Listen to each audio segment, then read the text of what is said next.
Olá, seja muito bem-vindo. Eu sou Paula Leal e está no ar mais um Oeste Sem Filtro. No programa de hoje, você vai acompanhar os assuntos que mais repercutiram nesta semana. Mas antes, eu convido você a se inscrever no nosso canal, a deixar o seu like, a sua curtida aqui pra gente.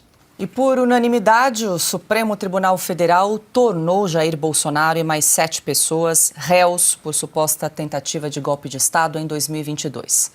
Primeiro a votar, o relator do caso, o ministro Alexandre de Moraes, criticou o que chamou de narrativa do 8 de janeiro.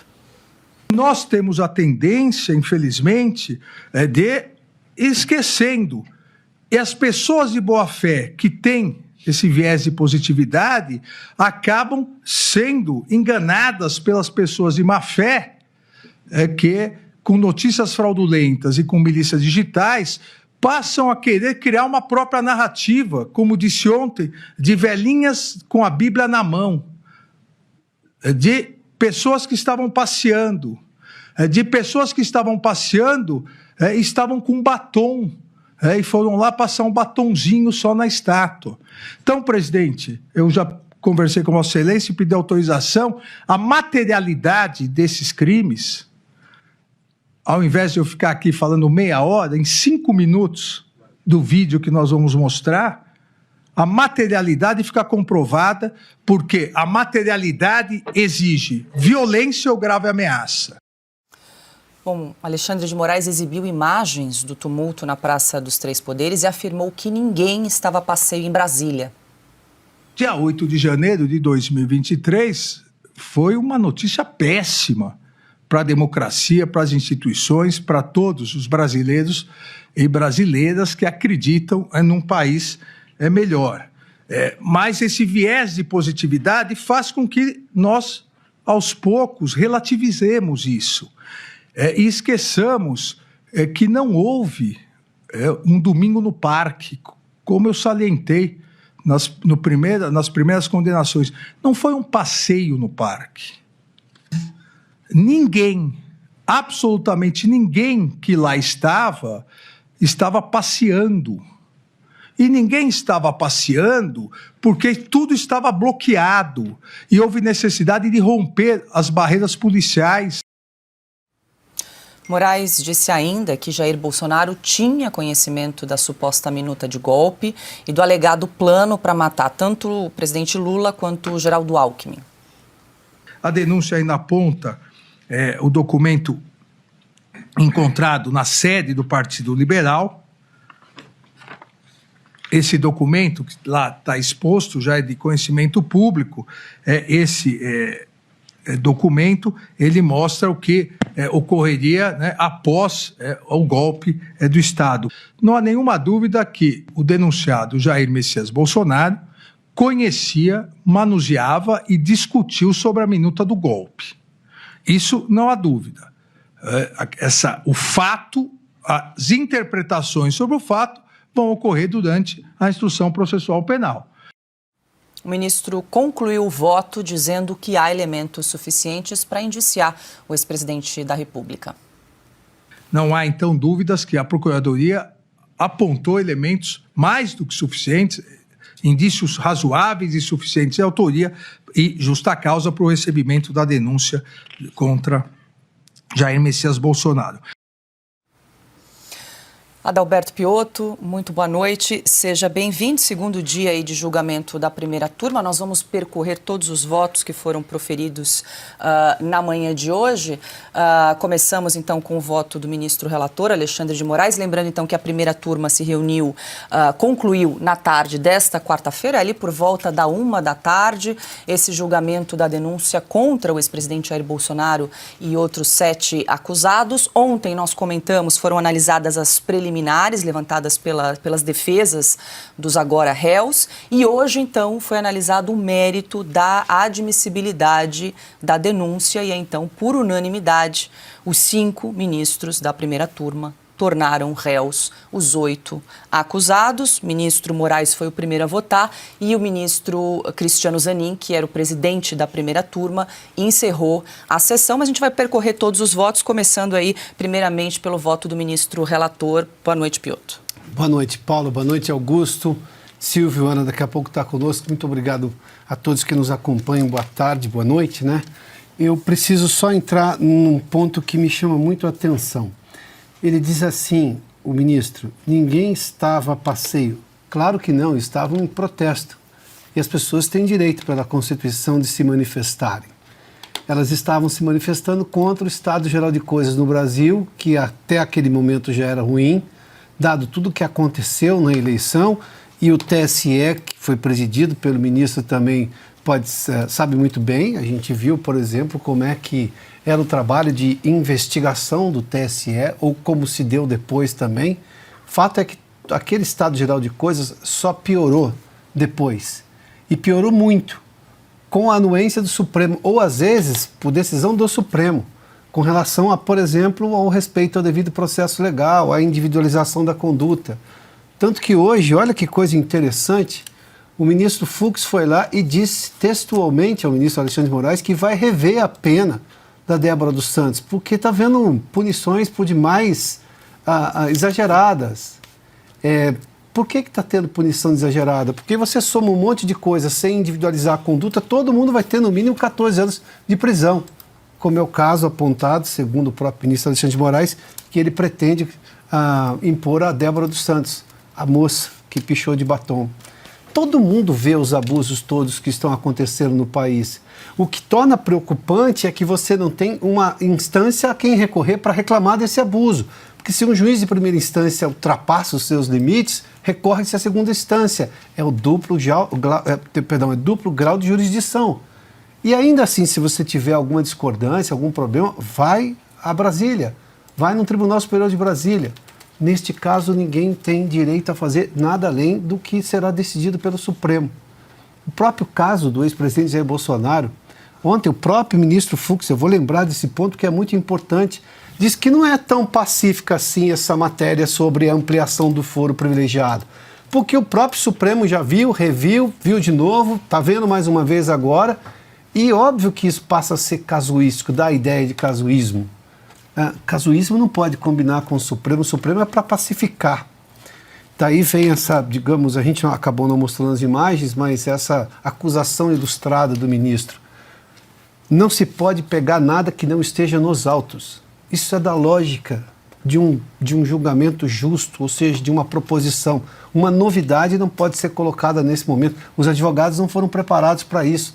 Eles só podem responder ao que está nos autos. E tem reclamado, por exemplo, acesso a todas as provas, a integralidade das provas. De novo, eu vou fazer a pergunta de ontem, Paula.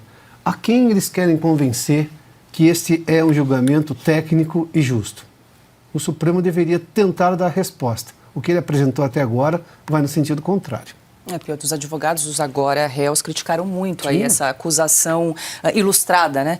Como você chamou aí do ministro Alexandre de Moraes. A gente vai trazer aqui o que disse a defesa daqui a pouquinho. Deixa eu dar as boas-vindas a Silvio Navarro. Muito boa noite. Silvio, o que você destaca aí do voto do ministro relator? Em vários momentos, a impressão que dá também ontem e hoje mais ainda, né, Silvio, que o ministro misturou ali argumentação jurídica com pitacos ali, recados políticos durante a manifestação durante o seu voto, né?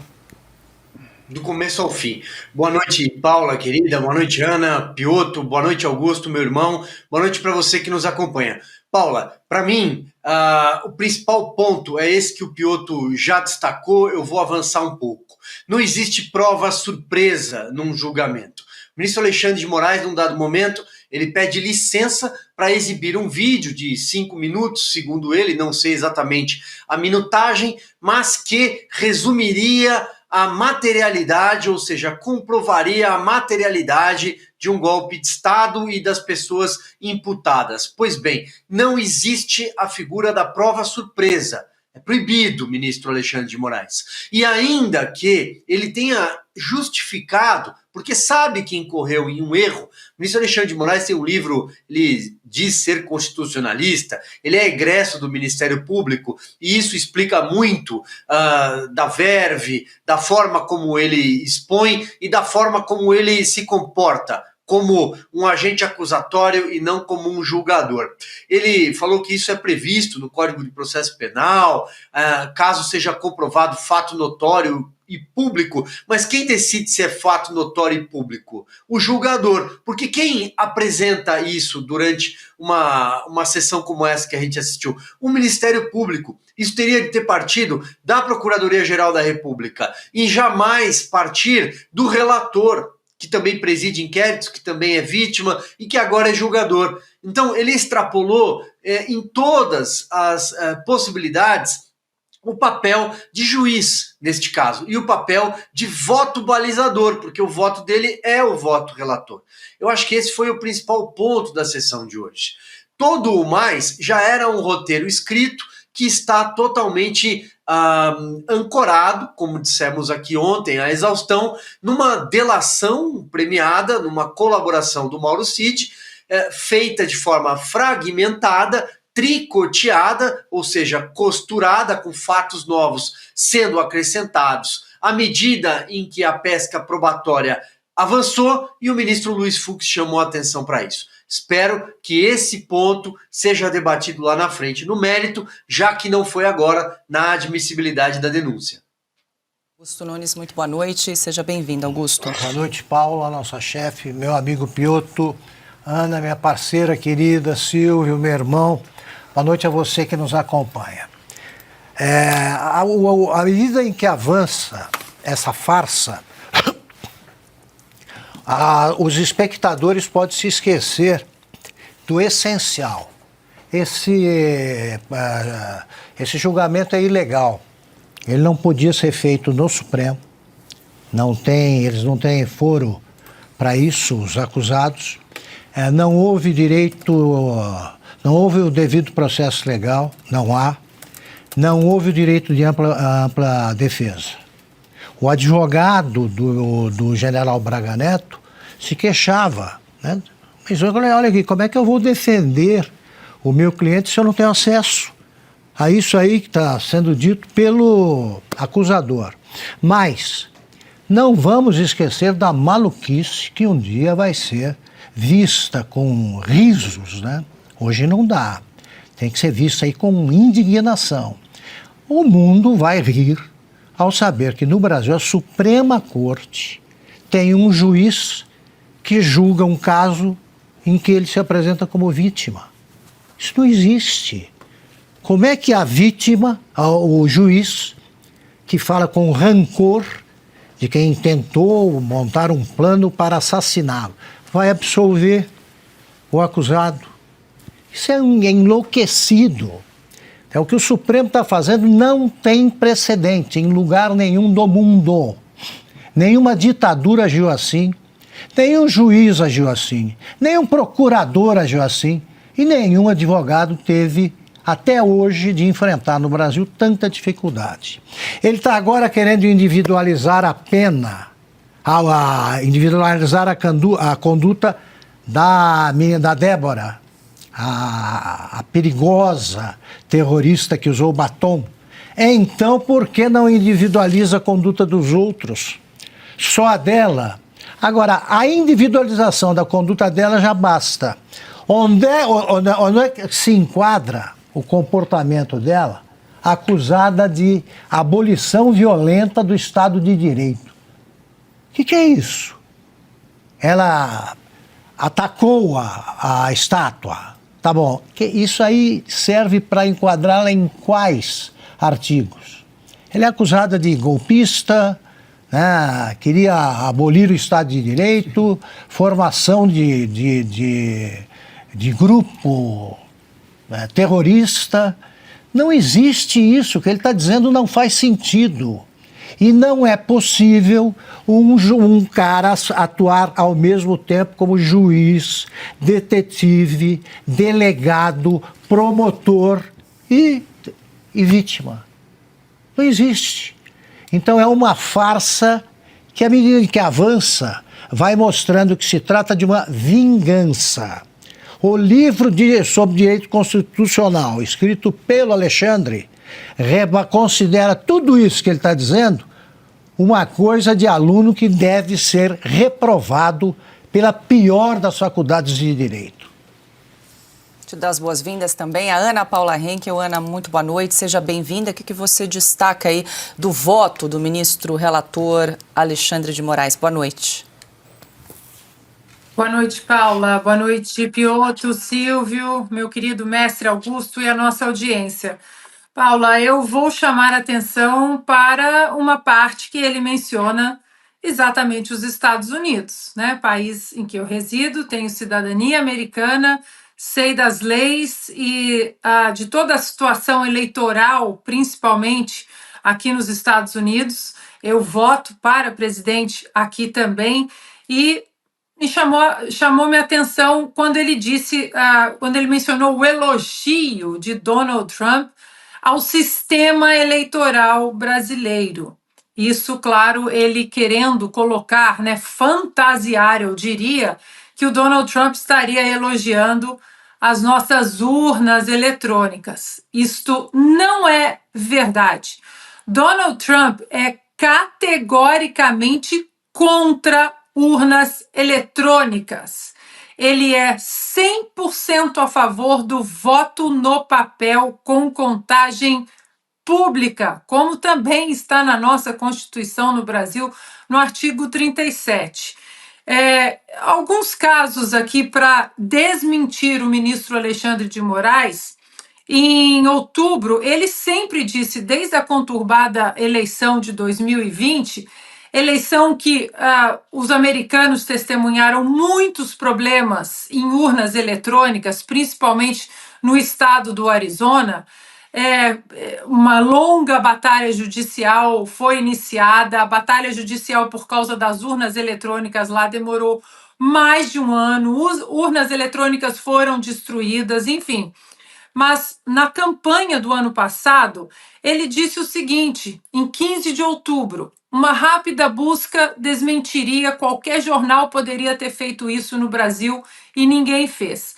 Em 15 de outubro de 2024, durante campanha, ele disse o seguinte, abro aspas, vamos consertar nossas eleições para que sejam honradas e honestas e, idealmente, vamos para votos em papel, votação no mesmo dia, prova de cidadania, que é muito importante, e a identificação do eleitor. Muitos estão distorcendo isso porque ele, na verdade, ele elogiou a biometria no Brasil, a identificação, a pessoa coloca ali a sua digital e o seu rosto aparece no sistema. Lembrando que alguns estados aqui nos Estados Unidos, a Califórnia, aqui é um deles, não é obrigatória mais a apresentação da identidade. Eu só chego ali, digo o meu nome, confirmo o meu endereço e eu estou apta para votar. Então, isso é uma falácia, né? Muitos jornais, inclusive, o próprio Globo, o G1, deu que agora há uma manifestação organizada de bolsonaristas para mentir que Donald Trump não elogiou. Não tem movimentação nenhuma. É jornalismo. Bastava simplesmente uma pesquisa simples para mostrar que Donald Trump é 100% contra as urnas eletrônicas. Isso que eu disse agora, Paula, foi durante a campanha. Durante a campanha são várias declarações como essa que eu mencionei agora. Mas vamos trazer um vídeo, então, mais recente.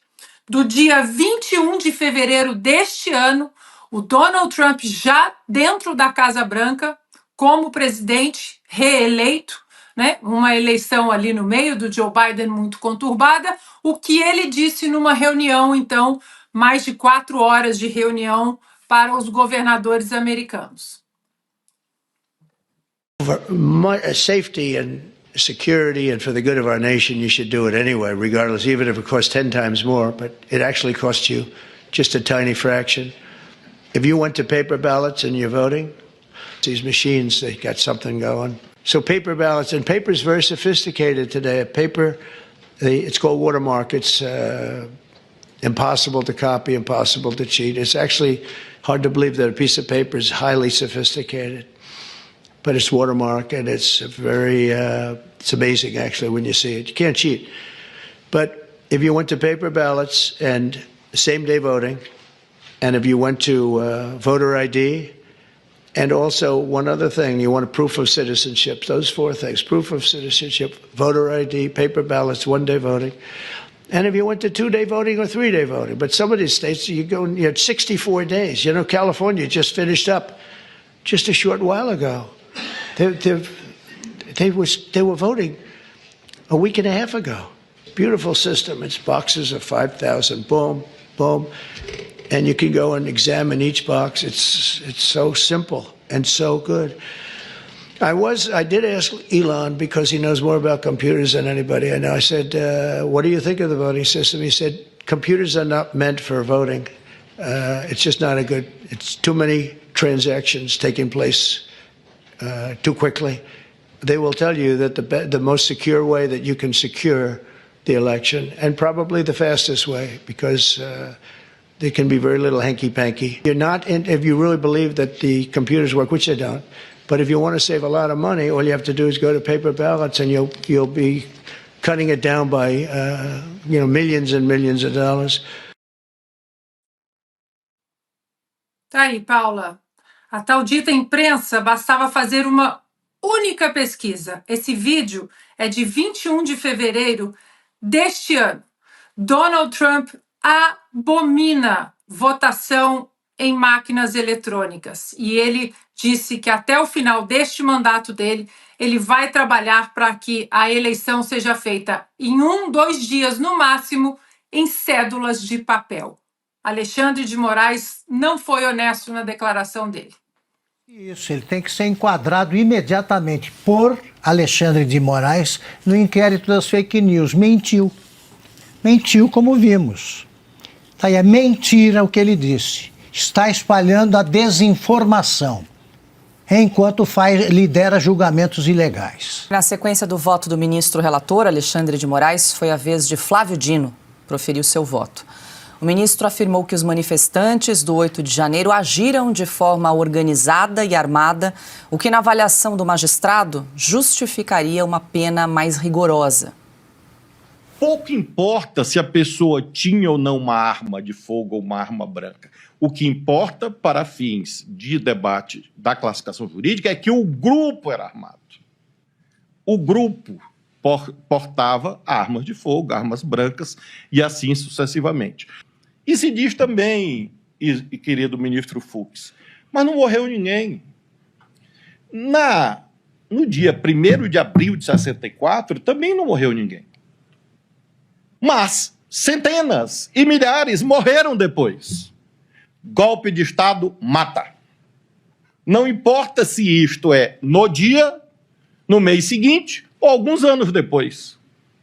Vimos isto agora, porque a arte é fonte do direito também, bem sabemos, nas telas, pela pena, de um lado, de Marcelo Rubens Paiva, de outro, pela genialidade de Walter Salles, Fernanda Torres e outros tantos que orgulham a cultura brasileira.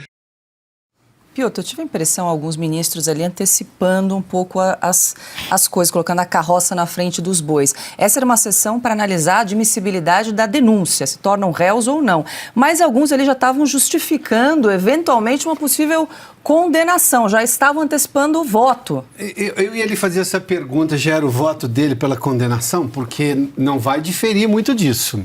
É quase impossível. Ele é verborrágico, né? Ele fala um bocado, então provavelmente ele vai fazer um pouco mais. Mas isso já é voto de condenação. É só para dizer, olha, os elementos aqui realmente aderem a um princípio básico do direito de se aceitar a denúncia e vamos ver depois, cada parte se manifestando, se isso se configura num crime e se configurar, obviamente, uma condenação. Mas é só isso que ele podia ter dito. Não. Ele citou, eu não sei se ele citou a tela só em relação ao filme, ainda estou aqui, eu não sei onde é que uma coisa tem a ver com a outra. Mas vamos lá.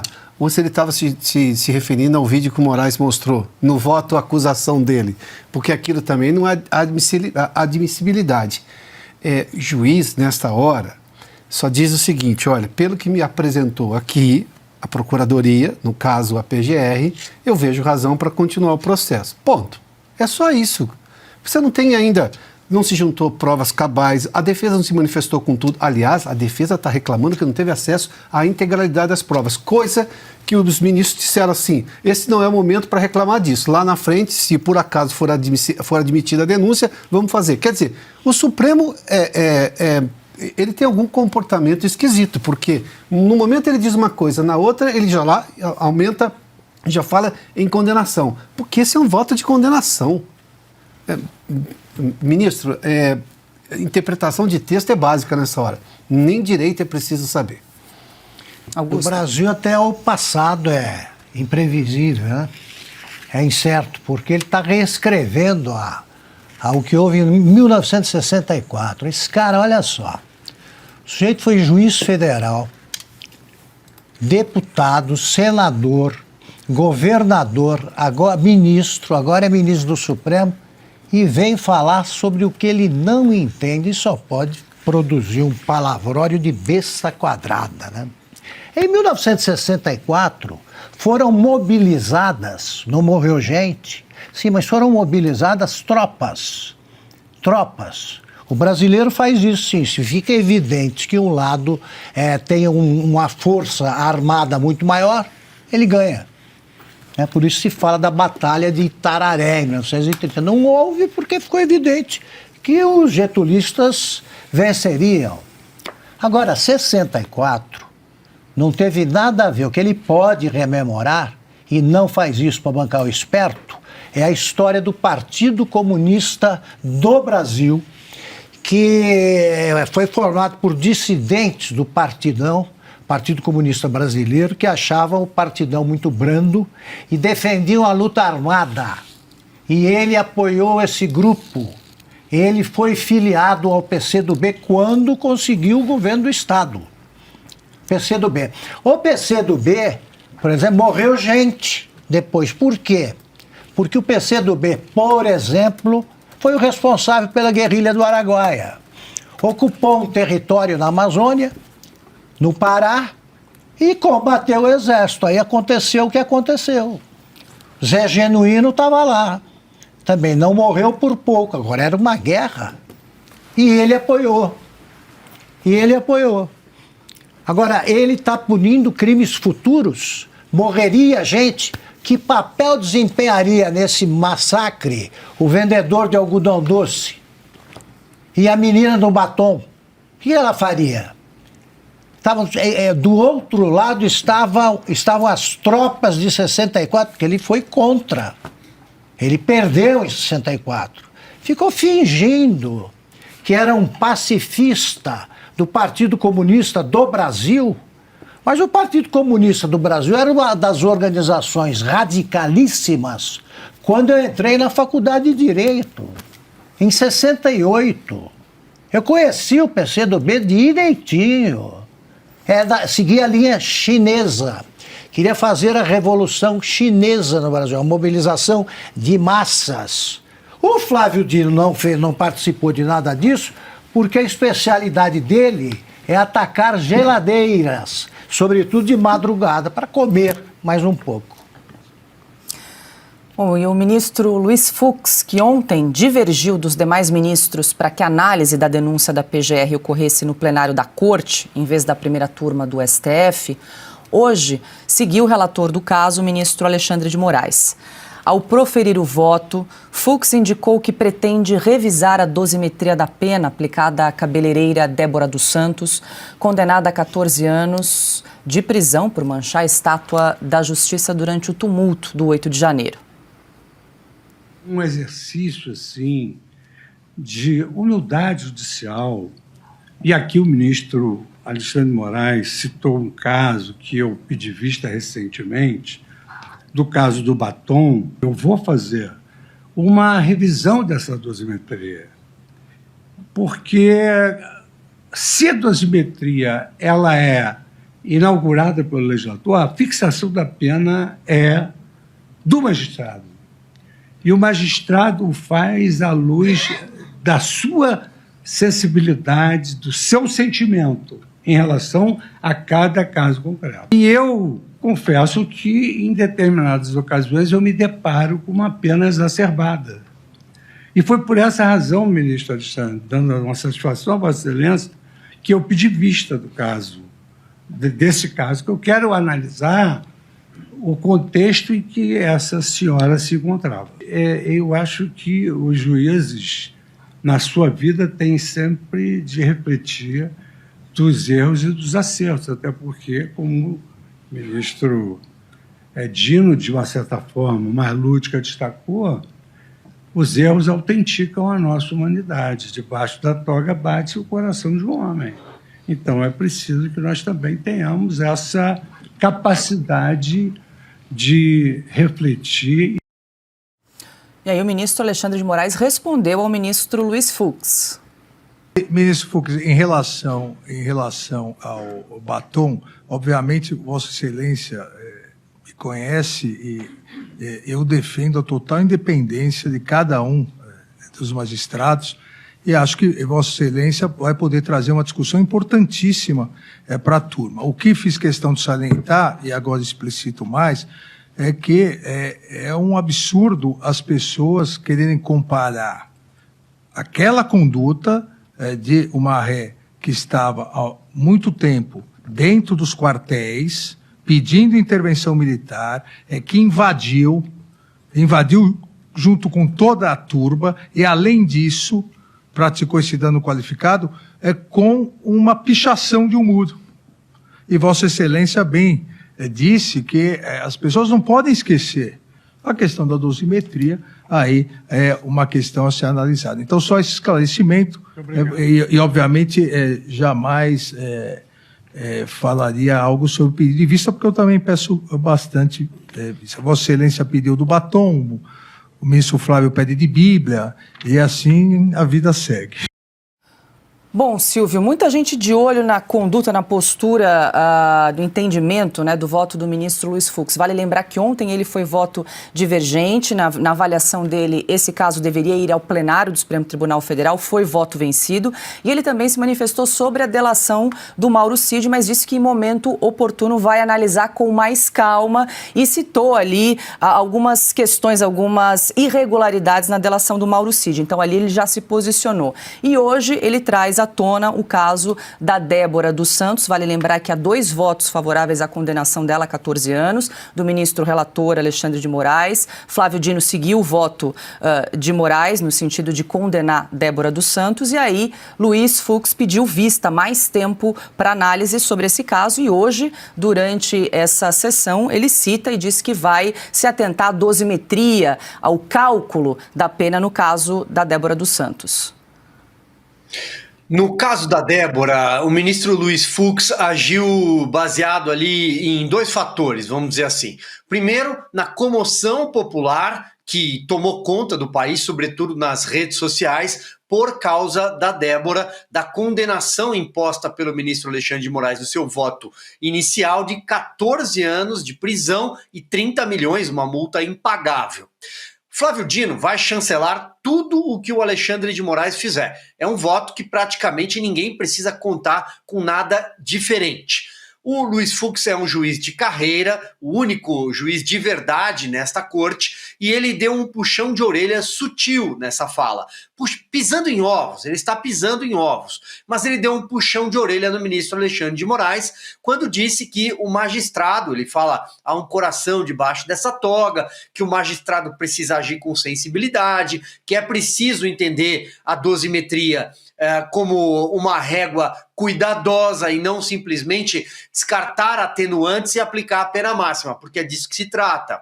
No caso da Débora, inclusive, isso remete à fala anterior que estava sendo debatida aqui do Flávio Dino.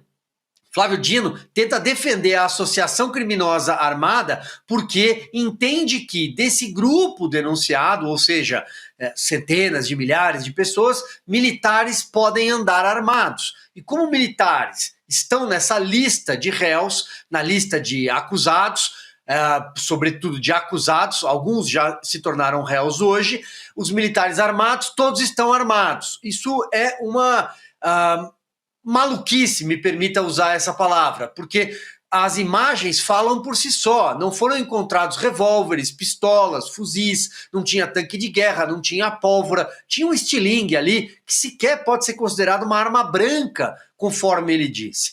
Havia detector de metal na esplanada dos ministérios naquele dia, portanto, ninguém passou armado. A associação criminosa armada é um agravante, é um crime que agrava a pena. Do ponto de vista da pena, ele agrava, aumenta. A Débora tem uma pena de 14 anos porque está imputada neste crime. Então o ministro Luiz Fux começa a jogar um pouco de luz, a luz do direito, da boa doutrina, à espera de um entendimento mínimo do ministro Alexandre de Moraes. Mas ali você vê, numa cena que nós acabamos de exibir, a arrogância, a petulância do ministro Moraes, que vira e fala assim, primeiro que ele não tinha que rebater nada, né? Não está sendo debatido isso agora, é admissibilidade apenas, mas ele precisa rebater tudo o tempo inteiro, para dizer que ele está com a razão e ele manda nessa turma. Então ele vira e fala assim, você, ministro Fux, fala aqui do batom, o ministro Dino fala de Bíblias, dá um sorrisinho. Para quê, né? Deboche nessa hora. São pessoas que vão enfrentar, já estão enfrentando uma vida muito dura há 2 anos.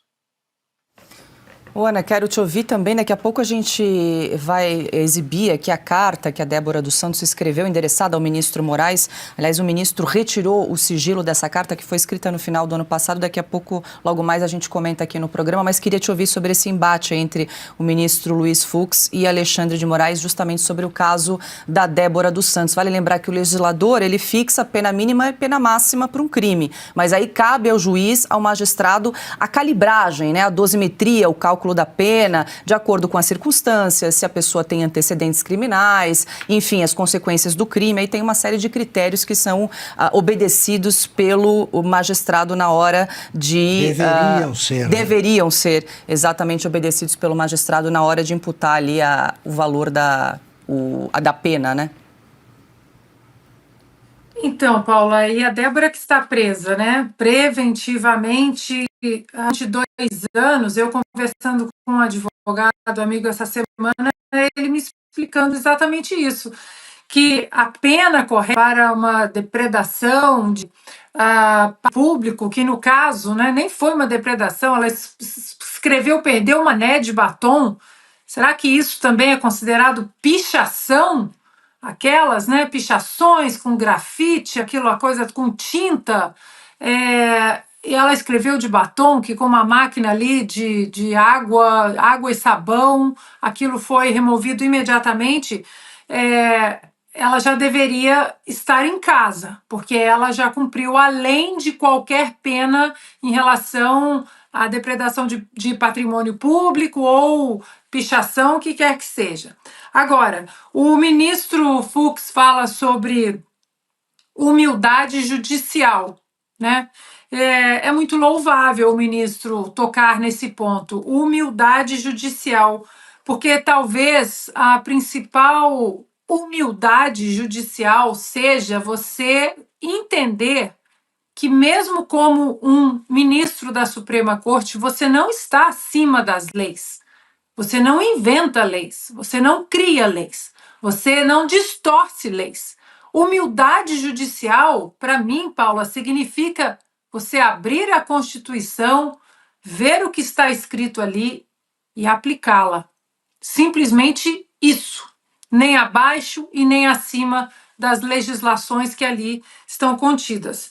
E o grande juiz daqui da Suprema Corte Americana, né, o juiz Antonin Scalia, juiz, né, aqui são juízes, ele sempre, já falecido, ele sempre dizia que um juiz que está sempre feliz com as suas decisões é um péssimo juiz, é um mau juiz, porque ele vai de acordo com os ditames da sua paixão, o seu desejo para que algumas coisas sejam aplicadas ou não. Que um bom juiz, ele não está o tempo todo satisfeito com as suas decisões, porque mesmo diante de alguma situação que pode parecer óbvia para um juiz, ele falava, eu não sou investigador, eu não sou Ministério Público, eu estou diante do que foi apresentado pelo Ministério Público, pela defesa, e diante do que o júri decidiu. Eu não decido as coisas. E que um juiz que decide as coisas e não apenas aplica as leis é um péssimo juiz. Então, a sensação que a gente tem no Brasil é que os nossos ministros, que nem todos são juízes, eles são péssimos porque eles só aplicam as paixões, os ditames das paixões político-partidárias, ideológicas, em cima de todo esse circo que foi feito na direita no Brasil. Agora, para finalizar, Paula, não sei se os juízes, os ministros no Brasil comentam, né, as coisas que estão acontecendo aqui nos Estados Unidos. Eu acredito que eles devem comentar, sim, entre eles, até porque quando o Eduardo Bolsonaro, o deputado, decidiu ficar aqui nos Estados Unidos, imediatamente, literalmente imediatamente, 1 hora depois, a PGR se manifestou que não, a gente não vai confiscar o passaporte, o Alexandre de Moraes também declarou, não tem nada disso, então eles devem comentar. Aqui, as informações que eu venho trazendo dos bastidores daqui, dos nomes que eles comentam aqui. Eu falo do Gonê, eles comentam bastante, do Fábio Chor, eles comentam bastante, mas no Supremo Tribunal Federal, além do Alexandre de Moraes, que já é conhecido de praticamente todos os parlamentares aqui, eles falam muito do Gilmar Mendes e também do Dias Toffoli, que inclusive há 3 páginas dedicadas ao ministro Dias Toffoli naquela ação da Rumble e do Donald Trump contra Alexandre de Moraes. Mas, Paula, apesar dos nomes hoje serem concentrados principalmente em Alexandre de Moraes, Gilmar Mendes e Toffoli, quando se trata do Supremo Tribunal Federal, eles não fecharam a porta para outros nomes, para outros nomes possam sofrer as sanções da Lei Magnitsky. Então, Paula, nesse caso, humildade judicial que o ministro Fux mencionou, como eu disse, seria olhar a Constituição e retornar para aplicar as leis que ali estão contidas. Mas eu acho que seria prudente essa humildade judicial entender que daqui a pouco, por causa das inconstitucionalidades cometidas, principalmente por Alexandre de Moraes, e com a conivência de todos ali, todos eles podem sofrer sanções graves, inclusive financeiras, não apenas do cancelamento de vistos e entrada aqui nos Estados Unidos. 18h32, já ultrapassamos as 108 mil telas nesta quarta-feira. Agradeço a sua audiência. Lembrando sempre também de quem nos acompanha pelas TVs e rádios em todo o Brasil. Piotr, quero ouvi-lo também. Durante a sessão de hoje, em 2 oportunidades, o ministro Alexandre de Moraes e também o ministro Flávio Dino, eles citaram o ministro Luiz Fux. Lembra quando você foi presidente do Supremo Tribunal Federal, teve alguns embates com o então presidente Jair Bolsonaro na gestão de 2020, 2022, também deu a impressão ali de uma cutucada ou de alguma forma querendo pressionar, lembrando o ministro Luiz Fux do momento quando ele foi presidente também do Supremo Tribunal Federal durante a gestão de Bolsonaro. Tá, e eu vi esse trecho, eles querem dizer que o embate não pode acontecer numa democracia em que às vezes há um estranhamento e sob a lei e a regra constitucional se reúnem, conversam. E a Constituição diz que os poderes são independentes antes de tudo e se pretende que sejam harmônicos entre si. Mas eles são independentes antes de tudo. O que o ministro Moraes e o Flávio Dino, nesse ativismo, eles querem fazer os outros poderes como poderes menores.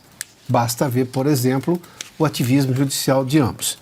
Mas eu vou voltar, Paula, se você me permitir, ainda sobre a questão do Fux. A urbanidade com que ele vai dizer ao ministro Moraes, olha, eu vou rever a dosimetria da pena e, obviamente, o julgamento, o voto dele não vai, já deixou claro que não vai concordar integralmente com o ministro Alexandre de Moraes, mas ele fala com toda urbanidade. Eu vou só recuperar a frase inteira que ele diz sobre, obviamente, aquele 8 de janeiro. Diz ele o seguinte, aspas, nós julgamos sob violenta emoção após a verificação da tragédia do 8 de janeiro. Olha o cuidado, ele chama de tragédia. Não cita, não fala o dia do golpe. Fui ao meu ex-gabinete e vi mesas queimadas, papéis queimados. Mas acho que os juízes, na sua vida, têm sempre que refletir os erros e os acertos. Fecha aspas. O que ele está dizendo aqui de forma muito clara é que, naquele momento, eles julgaram sob uma lógica de violenta emoção, como ele diz aqui. Juízes não podem estar emocionados no voto. Eles têm que só se ater à lei e ao que permite a lei. E ele diz aqui depois, bom, precisamos rever eventuais erros que cometemos. Tivemos a resposta do ministro Alexandre de Moraes, que o Silvio já fez menção aqui, em tom jocoso e de deboche. Como assim? Como assim ousa ir contra um voto meu? O que a gente está percebendo no ministro Fux, e ele já tinha se manifestado lá atrás, dizendo que os juízes não deveriam ter todo esse protagonismo, que os poderes têm suas prerrogativas e precisam ser respeitados. A gente reproduziu isso aqui à época, foi no ano passado. É um voto importante que talvez, no caso da Débora, ou mesmo nesse julgamento agora da primeira turma de todos esses que foram hoje tornados réus pelos 5 juízes, pelos 5 ministros, nesse momento, no caso da Débora, o voto vai ser por voto eletrônico, lá, como é que se chama isso aí? O plenário virtual. No plenário virtual. Ou seja, não haverá debate. O que é uma pena, o que é uma afronta, porque, de novo, nesse momento, se o advogado estivesse presente no voto do ministro, ele poderia pedir a palavra e fazer uma outra concessão, fazer um outro argumento, apresentar um outro argumento. Não, nesta coisa absurda que é esse plenário virtual, que é uma afronta à defesa do réu, é uma afronta ao Estado Democrático de Direito que permite a paridade de armas dentro do devido processo legal, é uma afronta, não haverá debate. Muito provavelmente, levando-se em conta que o Dino vota integralmente com o ministro Alexandre, que o Zanin não vai contra absolutamente nada. Carmen Lúcia também tem se mostrado seguindo a mesma toada, vai ser 4-1. Em que pese, sim, o valor da demonstração pública que fez questão aqui o ministro Fux, porque pelo menos abre-se algum debate dentro do Supremo Tribunal Federal. Do jeito que está, parece uma casa em que tem um presidente de fato. Esse presidente de fato é o ministro Alexandre de Moraes. Parece que há um certo receio em confrontá-lo. Se são 11 ministros, e nesse caso são 5, todos têm direito de confrontar um ao outro. É um debate dentro da civilidade. Qual é o problema? Vive-se um tempo em que ninguém fala nada de coisas que o ministro Alexandre fez. Do que nós estamos falando? De democracia? Ou de qualquer outra coisa? Não se abre uma exceção ao debate. Bom, ou se abre uma exceção, sei lá. Fato é que tem uma importância isso. Eu não sei qual a extensão. Tomara abra um debate maior. Porque parte da sociedade, inclusive aqueles que estavam completamente, digamos, fora de si, ao apoiarem qualquer exagero do Supremo, porque em tese, na cabeça deles, o momento exigia, eles estavam julgando sobre, para usar aqui a frase do ministro Fux, sob violenta emoção, que recobrem a razão agora. Vamos ver as coisas como as coisas são. Se eles acham, de fato, que defenderam a democracia, que o trabalho que eles fizeram está perfeito, que o ministro Alexandre de Moraes é um exemplo de patriota e tal, por que não saem às ruas? Eles acham que são populares? Testem a popularidade. Vocês acham que é por acaso que mais de 112 mil telas estão no momento acompanhando o que a gente está falando sobre este julgamento? Isso daí é uma farsa. É uma farsa. A Débora, ao rever a dosimetria, e é muito importante essa atitude do ministro Luiz Fux, ele vai ter de examinar o seguinte, olha, já foi dito aqui, ela praticou o crime de... qual seria o de... Em que se qualifica você pintar com batom, desenhar uma frase com batom, depredação do patrimônio. Dano qualificado. Tá bom. Qual é a pena que se aplica a isso? Ela está presa há 2 anos. Está presa há 2 anos. Já cumpriu o tempo máximo, há muito tempo, o tempo máximo imposto a esse tipo de crime, de delito. Agora, provem que ela está enquadrada também no crime de tentativa de golpe de Estado, né, que é superposto aí com a abolição violenta do Estado de Direito, associação criminosa. Provem! Como é que ele não prova um negócio desse e fica com essa afirmação e o ministro Fux tem todo o direito de ver. Tem o dever. Ao rever a dosimetria, e se fizer esse trabalho com o devido critério, com os critérios corretos, o ministro Fux vai chegar à conclusão de que ela foi punida porque usou o batom e repetiu a frase do presidente do tribunal há 14 anos. Ele quer que sejam 14 anos, o Alexandre. E ele ainda autoriza algum ministro a discordar dele, generosamente. Bom, e a quarta ministra a votar pela admissibilidade da denúncia do suposto golpe, a ministra do STF, atual presidente do TSE, Carmen Lúcia, afirmou que o processo democrático brasileiro foi alvo de uma tentativa de desmonte. O que é preciso é desenrolar do dia 8 para trás, para a gente chegar a esta máquina que tentou desmontar a democracia, que é um fato. Acho que isso não é negado por ninguém em sã consciência.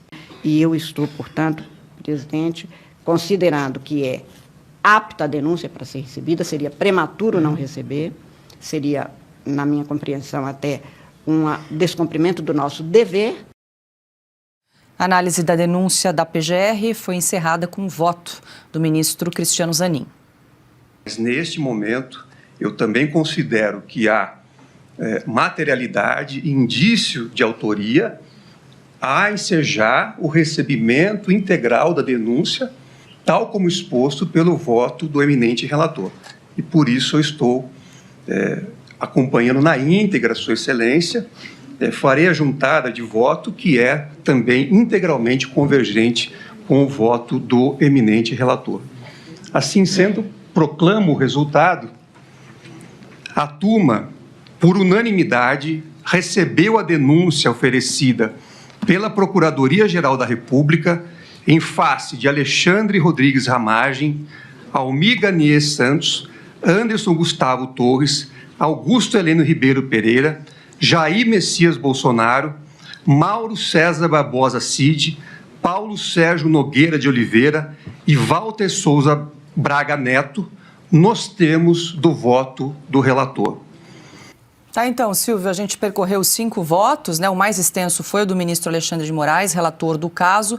Os demais ministros foram mais breves, encerrando, então, com o presidente da primeira turma, Cristiano Zanin. Então, por unanimidade, os 5 decidiram aceitar a denúncia, tornando os 8 acusados agora réus. Lembrando que essas sessões, tanto a de ontem quanto a de hoje, foi transmitida pela TV Justiça, algo que normalmente não ocorre nas sessões das turmas do Supremo. Nesse caso, eu acho positivo, Paula, que tenha sido transmitido, porque a gente assistiu a essa farsa, para utilizar aqui a expressão que o Augusto muito bem empregou, um teatro, né, um jogo de cartas marcadas, político-judicial. É disso que se trata. O ministro Cristiano Zanin acompanha ali o ministro Alexandre de Moraes, tudo muito previsível, e tudo muito esperado desde o primeiro minuto em que essa denúncia chegou para o julgamento. Uma denúncia, aliás, que parece ter sido redigida, moldada, fabricada, conforme o ministro Alexandre de Moraes queria, tanto que o ministro Alexandre de Moraes faz a defesa mais enfática da peça acusatória do que a própria Procuradoria-Geral da República. Em relação ao ministro Cristiano Zanin, só destacar também que será lembrada essa sessão, a primeira ali em que ele preside na turma, como uma sessão em que ele chamou ontem de réus aqueles que ainda eram acusados e estava olhando para o papel, ou seja, ou ele não revisou o que alguém escreveu, ou então ele já tinha uma vontade implícita naquele papel. E segundo ponto, hoje ele esqueceu de ler a ata na abertura da sessão. Um erro crasso, primário, de alguém que não deveria, talvez, estar presidindo uma turma. Voto da Carmen Lúcia, também esperado. Ela tem acompanhado o ministro Alexandre de Moraes em tudo, desde o Tribunal Superior Eleitoral, quando lá atrás, naquele outubro de 2022, ficou conhecido pela aplicação da censura prévia no Brasil, em relação ao Brasil Paralelo, ela disse a frase que já corre a boca de todo brasileiro, que nós cansamos de repisar aqui. Parece censura, é censura, mas é até a segunda-feira. Segunda-feira nunca chegou. A ministra Carmen Lúcia do Cala a Boca já morreu, aderiu à censura. Agora, a ministra Carmen Lúcia, que sabia tipificar como crime, como ninguém, no julgamento da ação penal 470, no voto célebre dela, que ela chamou de alerta aos navegantes das águas turvas da corrupção, não passarão sobre juízes e juízas deste Brasil, não vencerão, o crime não vencerá. Agora ela não sabe tipificar crime, porque simplesmente ela acompanha Alexandre de Moraes em tudo o que faz. Não sabemos exatamente por quê, se por convicção, se porque ela mudou completamente o seu entendimento de justiça, mas era o esperado. Vamos aguardar só o que ainda pode ser modificado. A questão de dosimetria, a questão da delação do Mauro Cid, que eu considero um pilar frágil e o principal pilar de todo esse julgamento, lá na frente pode ser contestada, essa delação fragmentada, tricotada, como eu disse, e só fazer aqui uma observação que vocês comentavam na rodada anterior. O crime, tem um artigo muito bom publicado pelo procurador, professor de direito, Rodrigo Chemin, no site Poder 360, sobre o caso da Débora, e que ele estudou o voto do ministro Alexandre de Moraes e fala sobre a dosimetria da pena. E ele diz claramente, o crime que ela praticou pode ser passível de uma pena de 3 meses. Isso é convertido em cestas básicas, em serviço comunitário. É o artigo 65 da Lei 9605 de 1998. Eu até anotei aqui. Isso aqui é uma pichação qualificada, que saiu com sabão no dia seguinte. E 30 milhões de pena, bom, pelo quê? Se a conduta fosse individualizada, o máximo que ela poderia pagar é para lavar a estátua.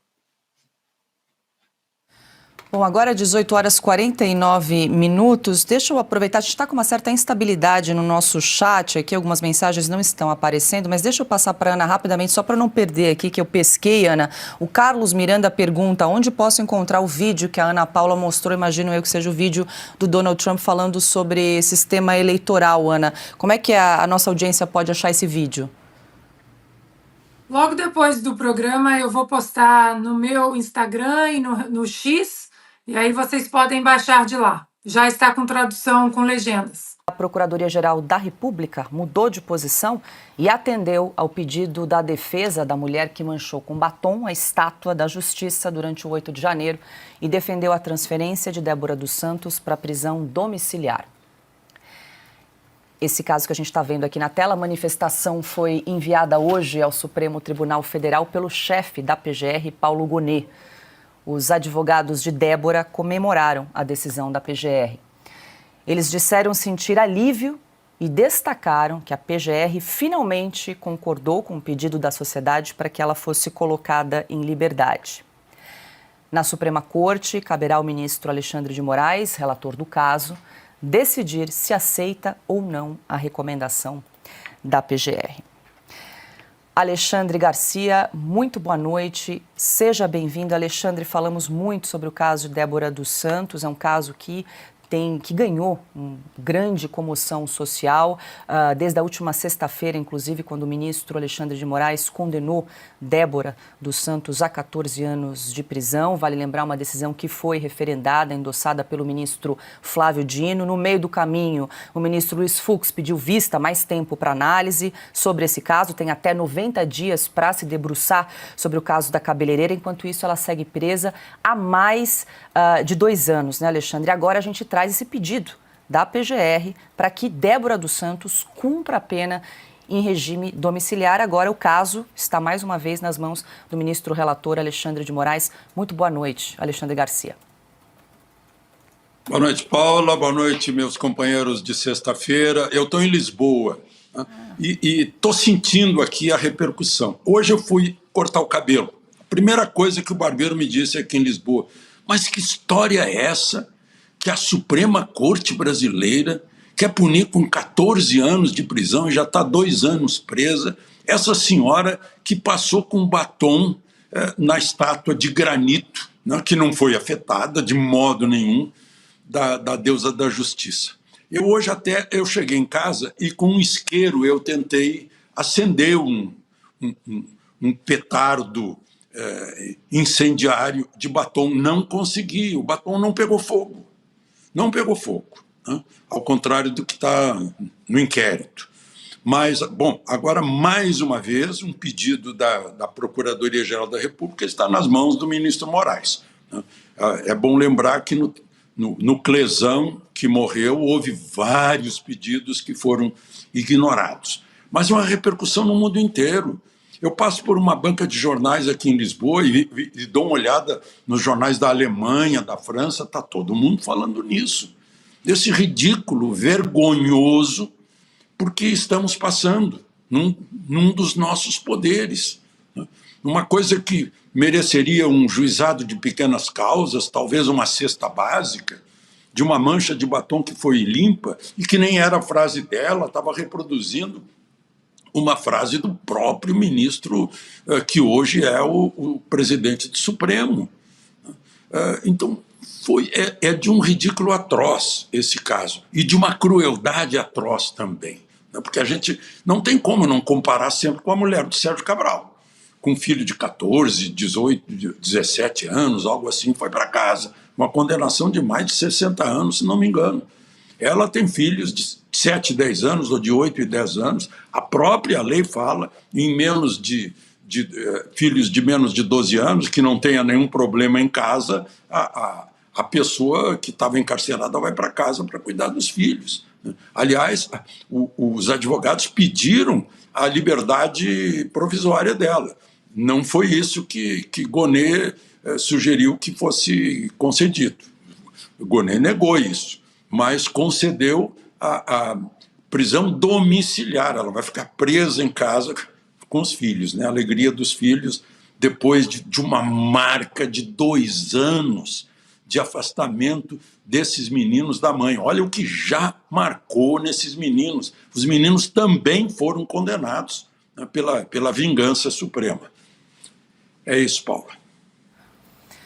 Ana Paula Henkel, muito boa noite. Seja bem-vinda. Ana, lemos um trechinho, né, do que você escreveu nessa carta aberta endereçada ao ministro Luiz Fux. Vale lembrar que está, então, agora na mesa do ministro do Supremo o caso da Débora dos Santos. Há uma possibilidade de que ele reverta, de que ele traga aí um novo olhar sobre essa questão da Débora, que já está condenada, pelo menos por 2 ministros do Supremo, a 14 anos de prisão. E agora, na esteira de todo esse caso, né, Ana, a gente traz uma manifestação da Procuradoria-Geral da República no sentido de deferir, né, no sentido de pedir a prisão domiciliar da Débora, um pedido que já foi feito pelos advogados da cabeleireira algumas vezes, mas o caso realmente tem repercutido muito, ganhou um corpo nas últimas semanas e agora a gente traz então essa manifestação da PGR. Boa noite. Boa noite, Paula. Boa noite, Piotr, Cauti, vocês em São Paulo. Boa noite, mestre Alexandre, em Portugal, e nossa querida audiência. Eu ia tocar exatamente nesse ponto que o Alexandre tocou, e vejam vocês, ele está na Europa e eu aqui nos Estados Unidos, e esse caso da Débora, assim como o do Clesão, também repercute bastante aqui. Muitos congressistas americanos já sabem quem é Clériston da Cunha, agora já sabem também quem é Débora Rodrigues, e todos abismados, né? Alguns nomes entraram no radar dos congressistas americanos aqui, como eu venho reportando nas últimas semanas, né? O do Procurador-Geral da República é um deles, do Paulo Gonet, do Fábio Schor, que é o delegado da Polícia Federal. Bom, Alexandre de Moraes, então, todos já sabem, democratas, republicanos, independentes. Alexandre de Moraes é conhecidíssimo aqui nos Estados Unidos e não é conhecido pelas melhores razões, digamos assim, nada positivas. Outros nomes que comentam muito aqui também, Gilmar Mendes e Dias Toffoli, que está naquela peça daquele processo das indústrias, das empresas de mídia do Donald Trump mais a Rumble contra Alexandre de Moraes na Flórida. Ali há 3 páginas sobre Dias Toffoli.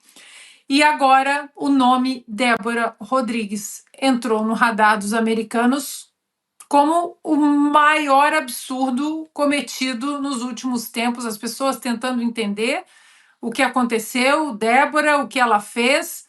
E curioso, Alexandre, que aqui nos Estados Unidos, né, um país com uma segurança tão grande, que é muito preocupado com a segurança nos aeroportos, principalmente depois do 11 de setembro, você passa por várias máquinas de raio-x e você não pode entrar com bebidas, com isso, com aquilo, porque tudo pode se tornar uma arma.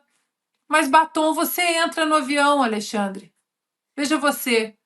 Você entra com quantos batons você desejar no avião. Uma arma tão perigosa no Brasil. Inflamável, uma arma de guerra, de revolução. Aqui nos Estados Unidos, você entra tranquilamente com 1, 2, 3, 4, 5, 10 batons na sua bolsa. Então, Paula, a repercussão é mundial e não tem volta.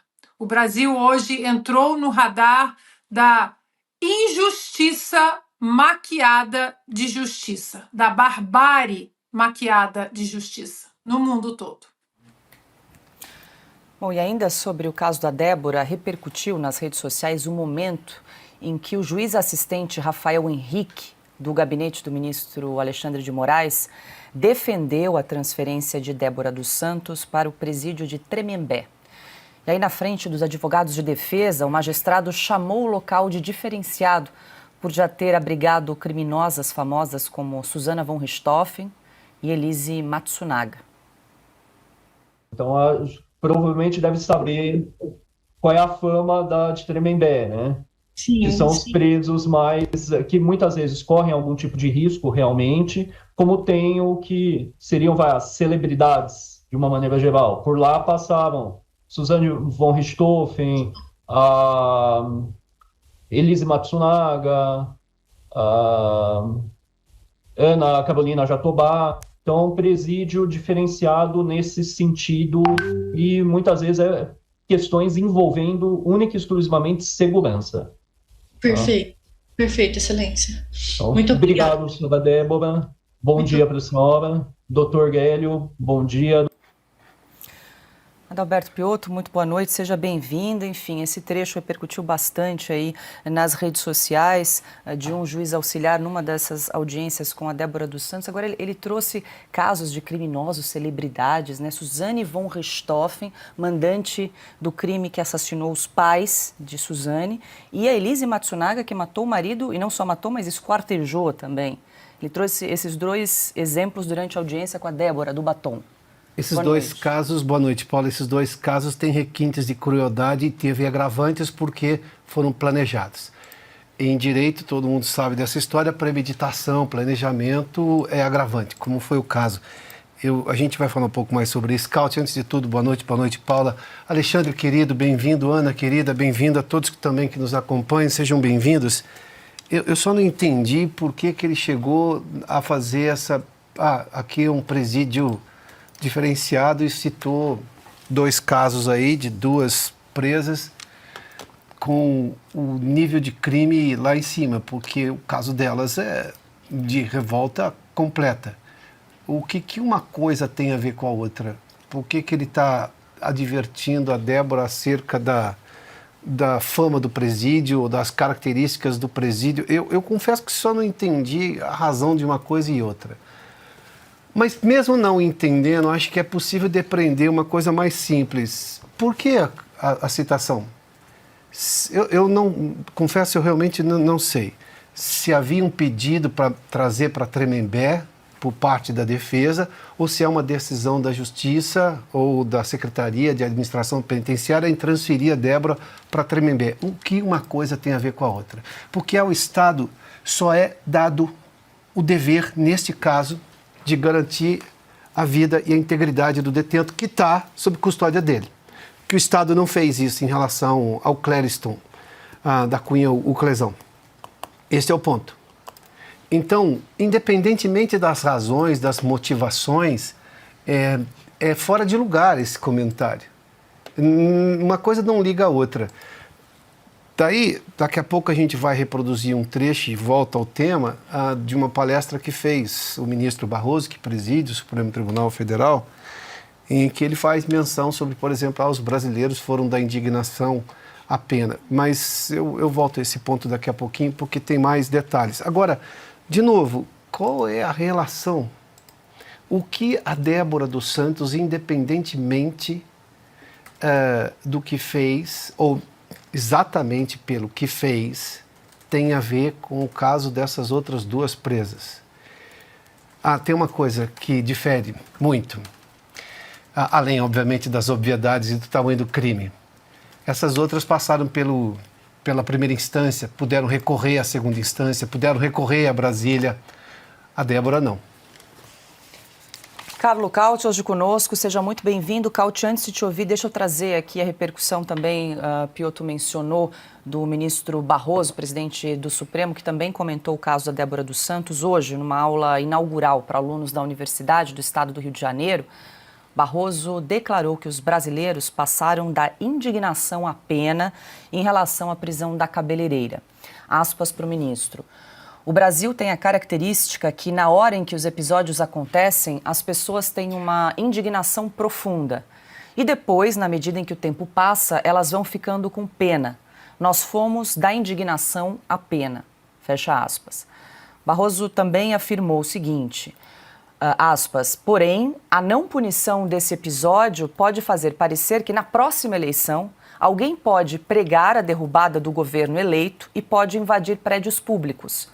Não é bom para o país que prevaleça esse tipo de visão.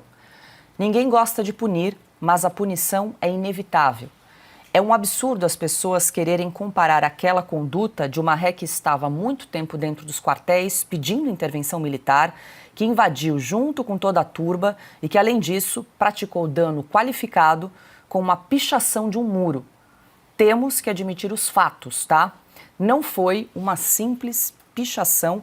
Fecho aspas para o ministro Luiz Roberto Barroso, que comentou o caso hoje. Cauti, boa noite. Quem não menciona que a frase que foi escrita na Estátua da Justiça era dele, né? Perdeu Mané, foi ele que citou, não foi uma invenção da Débora. Muito boa noite, Paula, boa noite, Piotr, boa noite, Ana, boa noite, mestre Alexandre Garcia, boa noite ao nosso público. A raiva que o Barroso demonstra nessas frases, e que claramente são frases inqualificáveis, é porque a frase que foi pichada, foi escrita na estátua, foi pronunciada por ele, basicamente desdenhando um protesto de brasileiros indignados em Nova York. Tratou aqueles brasileiros como as piores pessoas do mundo e, obviamente, isso criou o quê? Indignação na população. Então, o que indigna, ministro Barroso, é o comportamento de um Supremo Tribunal Federal que interferiu nas eleições de 2022, que atuou, que censurou para tentar facilitar a campanha eleitoral de um dos candidatos que depois se tornou presidente da República, de um Supremo Tribunal Federal que está permitindo ao governo de governar sem passar pelo Congresso na maioria das vezes, e de um Supremo que está atuando contra as pessoas envolvidas no 8 de janeiro, pisoteando a Constituição, a lei, o bom senso e qualquer princípio jurídico nacional e internacional. Se qualquer desses processos no dia 8 de janeiro fosse para qualquer corte internacional de defesa dos direitos humanos, seriam anulados todos, imediatamente, só pelo fato de não ser o foro natural onde eles deveriam ser julgados. Então, do que estamos falando, ministro Barroso? Então, a questão da indignação da população brasileira, é óbvio que ninguém gosta de ver pessoas devastando prédios públicos, destruindo obras de arte ou também invadindo propriedades públicas ou os palácios na Praça dos Três Poderes. Mas também não é possível admitir como o Supremo Tribunal Federal está atuando dessa forma, mantendo uma mãe de 2 filhos 2 anos em prisão preventiva, violando toda e qualquer lei. E também é tão absurdo isso, que se a gente comparar com casos de outras criminosas que que cometeram crimes muito mais graves, isso não é possível comparar isso, porque traficantes de drogas, assassinas, pessoas que fizeram crimes financeiros, sequestradoras, todas tiveram benefícios que não foram concedidos para Débora, que teria direito enquanto mãe de 2 filhos menores e sem nenhum tipo de procedimento criminal anterior. Então, a população brasileira está indignada com a atuação do Supremo Tribunal Federal, que está se comportando de forma política, está violando a lei, está evidentemente mostrando uma vontade de vingança, de revanche contra estas pessoas. E, por último, está atuando de forma cronometrada com aquilo que aparece na opinião pública e nos jornais. Porque se a gente não tivesse falado da Débora e não tivesse esse batom na sua mesa, Paula, ou nas redes sociais, provavelmente a PGR não teria feito esse pedido 2 anos depois. Então, é uma vergonha que a PGR demorou 2 anos para fazer aquilo que tinha que ser feito meses atrás, pelo menos após 90 dias, em 2023, após 90 dias da prisão da Débora, e somente por causa da pressão popular. Senão a Débora continuaria estando lá e as pessoas teriam esquecido dela como esqueceram nos últimos 2 anos. Carlos, da pressão popular e de alguns poucos veículos de imprensa, como a Revista Oeste, inclusive, estampa a reportagem de capa dessa edição da Oeste. Eu vou pedir para a gente exibir mais uma vez. Nós abrimos o jornal hoje trazendo um trecho desse artigo de José Roberto Guzzo, O Crime do Batom, e agora fui informada aqui que esse artigo foi aberto, inclusive para não assinantes. Então, é uma oportunidade, você que está acompanhando aqui Oeste Sem Filtro, para fazer a leitura desse artigo de capa de José Roberto Guzzo. Você que ainda não assina a nossa revista, fica aí uma oportunidade para você conhecer um pouco mais dos nossos textos que são publicados todas as sextas-feiras, conteúdo inédito aí para os nossos assinantes. A gente pede que você leia, que você compartilhe nas suas redes sociais, nos seus grupos de WhatsApp, mais um brilhante texto de J.R. Guzzo, que ele traz toda a cronologia dos fatos e os absurdos aí do caso envolvendo a Débora dos Santos. Deixa eu passar aqui para o Alexandre, que eu também quero ouvi-lo sobre essa declaração de Luiz Roberto Barroso. Alexandre. Paula, desculpa, mas eu fiquei chocado com o que eu vi. Eu não vou falar de indignado, porque eu não quero participar como jornalista, mas eu estou chocado, porque eu nunca vi isso. Porque eu aprendi desde criancinha que juiz só fala nos autos. E o que eu ouvi o presidente da Suprema Corte do Brasil é dando opinião sobre o que ele está julgando, porque esses assuntos estão em julgamento e ele está dando opinião. E a opinião dele é a opinião da acusação do Procurador-Geral da República. Se ele fosse Procurador-Geral da República, seria normal, mas ele é o juiz. Ele é o meio entre defesa e acusação, e ele aplica a lei.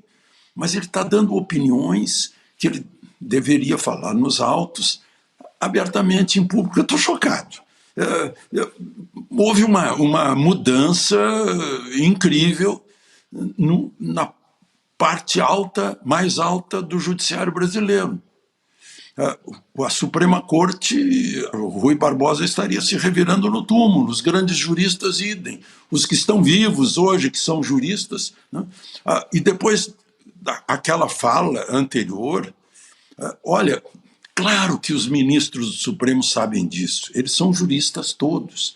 Tem uma frase em latim que diz res sacra, ou seja, coisa sagrada, reus est. O réu é a coisa sagrada no processo, sagrada. Os direitos do réu são os direitos que devem ser levados em conta sempre que alguém vai ser julgado por algum pecado que tenha cometido. Mas o direito romano, né, sacraliza o réu até que seja demonstrado que ele é culpado para ser punido depois. Parece que se esqueceu tudo isso. Isso, para mim, é chocante. Ana, quero te ouvir também. É bem isso que o Alexandre falou, né? O Barroso tenta impor ali um caráter pedagógico da pena no caso da Débora dos Santos, quando ele fala ninguém gosta de punir, mas punição é inevitável. A punição é inevitável desde que haja a comprovação de um crime, né? Hoje no Brasil, aqueles que são inocentes, o ônus da prova da inocência ficou com eles agora, e não o que diz o direito e nossa Constituição, que o ônus da culpa é da acusação. Não é questão de nós não queremos punir. Aqui todos nós somos a favor do respeito absoluto do império das leis. Só que no caso da Débora, do Clezão e de centenas de outros presos políticos no Brasil, não há comprovação do crime, não há individualização dos processos, as pessoas são julgadas, né, em lotes, investigadas em lotes. No próprio processo da Débora está lá, né, o crime, não sei qual é a palavra que foi usada ali, a expressão, né, o crime de multidão, uma coisa assim de multidão, sabe? Como se ela estava ali, então ela é culpada, né? O problema não é esse. O problema é que estão inventando crimes, estão inventando leis, estão desrespeitando a nossa Constituição. Agora, o ministro Barroso até hoje não explicou nem o Perdeu Mané e nem o Derrotamos o Bolsonarismo. Isso sim é um crime grave que vem da boca de um ministro do Supremo Tribunal Federal, porque dizer nós derrotamos o bolsonarismo ou perdeu o Mané não amola, sendo oposição, sendo um político, sendo um parlamentar, isso é parte do jogo. Agora, um ministro na cadeira de um juiz supremo da última instância da nação, dizer num palanque político nós derrotamos o bolsonarismo, perdeu Mané não amola, isso sim, ministro, é um atentado à nossa democracia. Piotr, deixa eu só voltar um ponto sobre a prisão da Débora dos Santos. Ela hoje está presa no Centro de Ressocialização de Rio Claro, interior de São Paulo. Ela ficou nesse centro por um tempo, depois foi transferida para a penitenciária de Tremembé, ficou nessa penitenciária de Tremembé por cerca de 8 meses e agora retornou para Rio Claro. E nessa audiência, o juiz auxiliar, que nós exibimos ali um trecho, dizia que o ministro Alexandre de Moraes não teria sido responsável pela transferência da Débora dos Santos para Tremembé. Foi a própria penitenciária que pediu, a gestão da penitenciária que pediu a transferência dela, alegando questões ali, critérios de segurança. Então, só para a gente esclarecer o fato, hoje Débora segue presa no Centro de Ressocialização de Rio Claro, no interior de São Paulo. Deixa eu aproveitar e seguir trazendo mais um detalhe, mais um caso relacionado ao 8 de janeiro, com uma notícia em destaque no site da revistaoeste.com. O repórter Christian Costa divulga a carta escrita de dentro da prisão na Argentina por um brasileiro condenado pelo Supremo por causa do 8 de janeiro. Pai de 2 crianças, o motoboy Rodrigo de Freitas Ramalho tentou se exilar no país vizinho depois de receber o veredito da Suprema Corte no ano passado. Na Argentina, Ramalho obteve um documento de permanência provisória para ter tempo de regularizar a situação. No entanto, alguns meses depois, em novembro de 2024, ao tentar renovar o documento, Ramalho foi preso diante da mulher e dos filhos, depois de a justiça argentina determinar a captura de 61 brasileiros envolvidos no 8 de janeiro. A carta completa, para quem quiser acompanhar, conferir, está no nosso site publicado, revistaoeste.com, está aí então a nota publicada no nosso site, reportagem de Christian Costa. Piotr. Só fazendo uma menção rápida, a questão desses presos brasileiros na Argentina e a razão pela qual eles estão presos ainda carece de mais explicações. Não vou esperar isso do governo brasileiro, mas do governo argentino e da justiça argentina. Tem muita coisa aí que está sem explicação. E prisão sem explicação é tortura. Básico, em qualquer país civilizado. Me permitam só voltar na questão do ministro Barroso, em que ele disse hoje nessa palestra, o Brasil tem a característica que na hora em que os episódios acontecem, as pessoas têm uma indignação profunda. E depois, na medida em que o tempo passa, elas vão ficando com pena.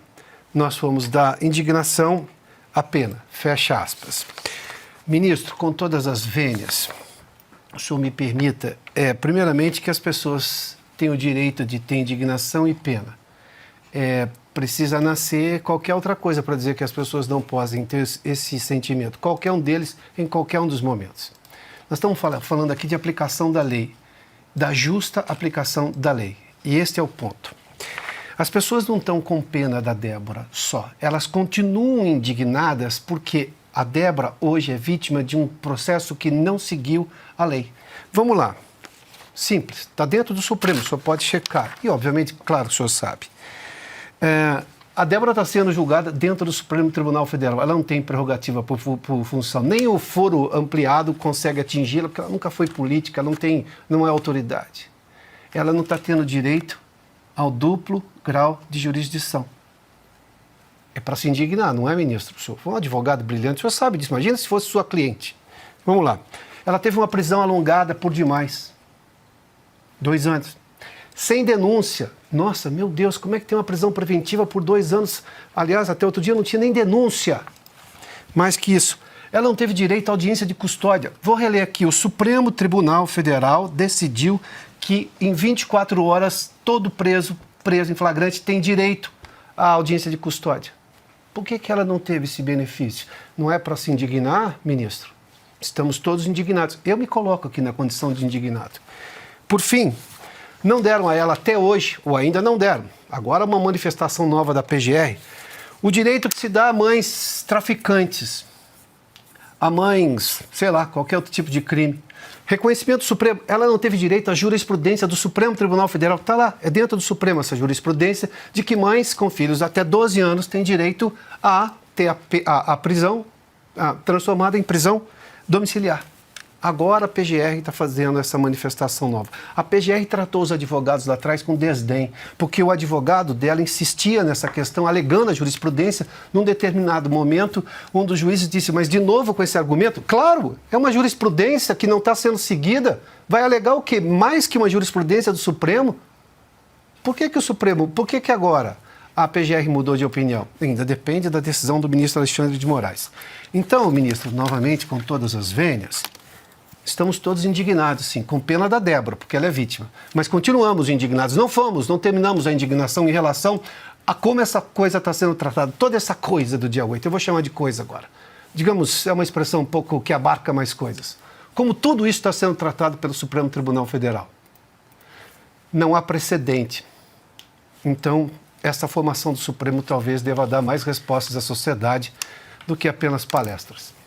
Deixa eu anunciar aqui notícia que acaba de chegar para a gente. A Procuradoria-Geral da República, nessa manifestação em relação à prisão domiciliar de Débora dos Santos, o ministro Alexandre de Moraes concede, então, prisão domiciliar a Débora dos Santos, presa pelo 8 de janeiro. Notícia que acaba de chegar aqui para a gente. Carlo Cauti, uma boa notícia. Você começou teu comentário falando da comoção popular e também da pressão de alguns veículos de comunicação. Então, aí agora, Débora dos Santos segue cumprindo pena, mas em prisão domiciliar nesse momento. Uma ótima notícia para a família de Débora dos Santos, vai poder ficar perto dos filhos, mas isso demonstra que temos um problema gravíssimo com a justiça brasileira, que só funciona, só se aciona e só comete menos injustiças. Lembrando que o próprio Moraes já votou para condenar a Débora a 14 anos e Flávio Dino acompanhou. E se não fosse pelo Luiz Fux, esse caso a gente não ia discutindo agora, a gente já teria sido condenada a 14 anos.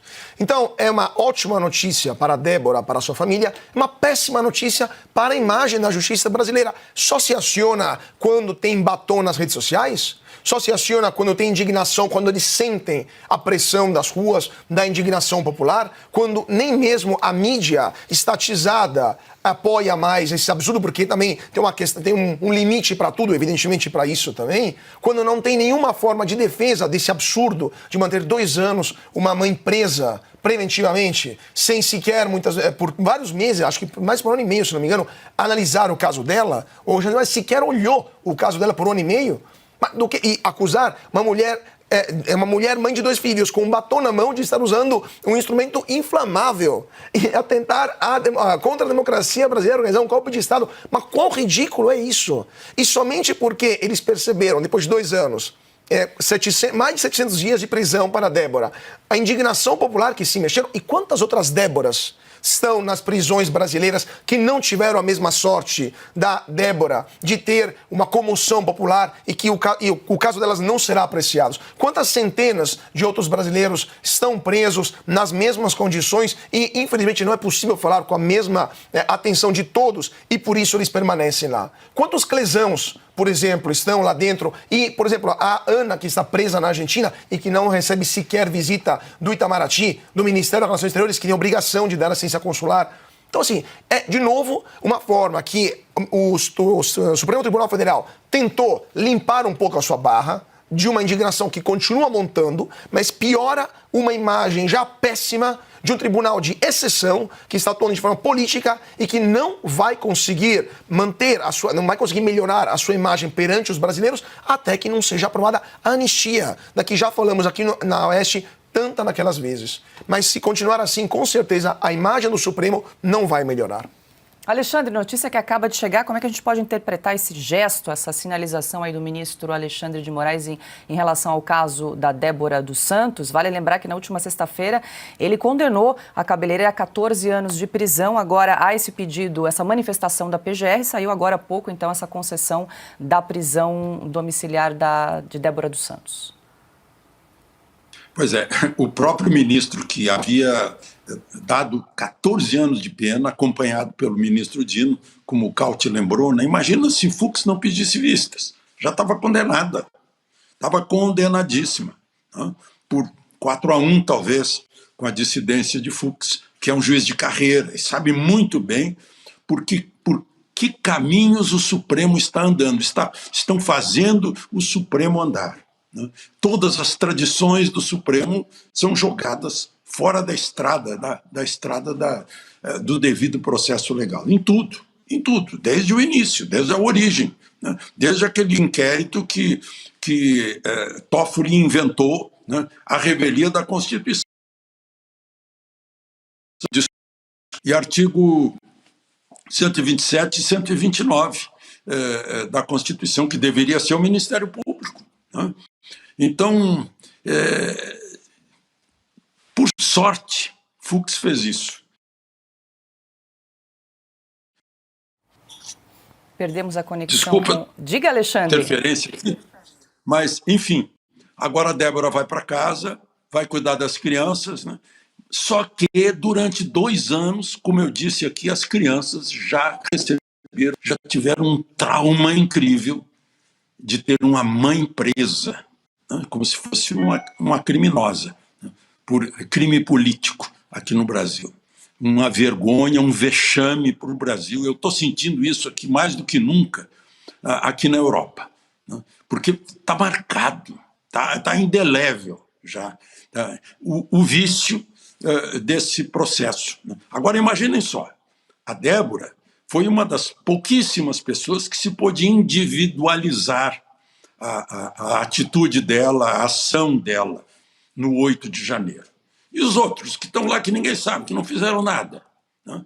Quem quebrou, pegue quem quebrou, quem furou a tela de Portinari, quem quebrou o relógio histórico, quem quebrou os vidros, quem sujou mesa, cadeira, chão, tapete.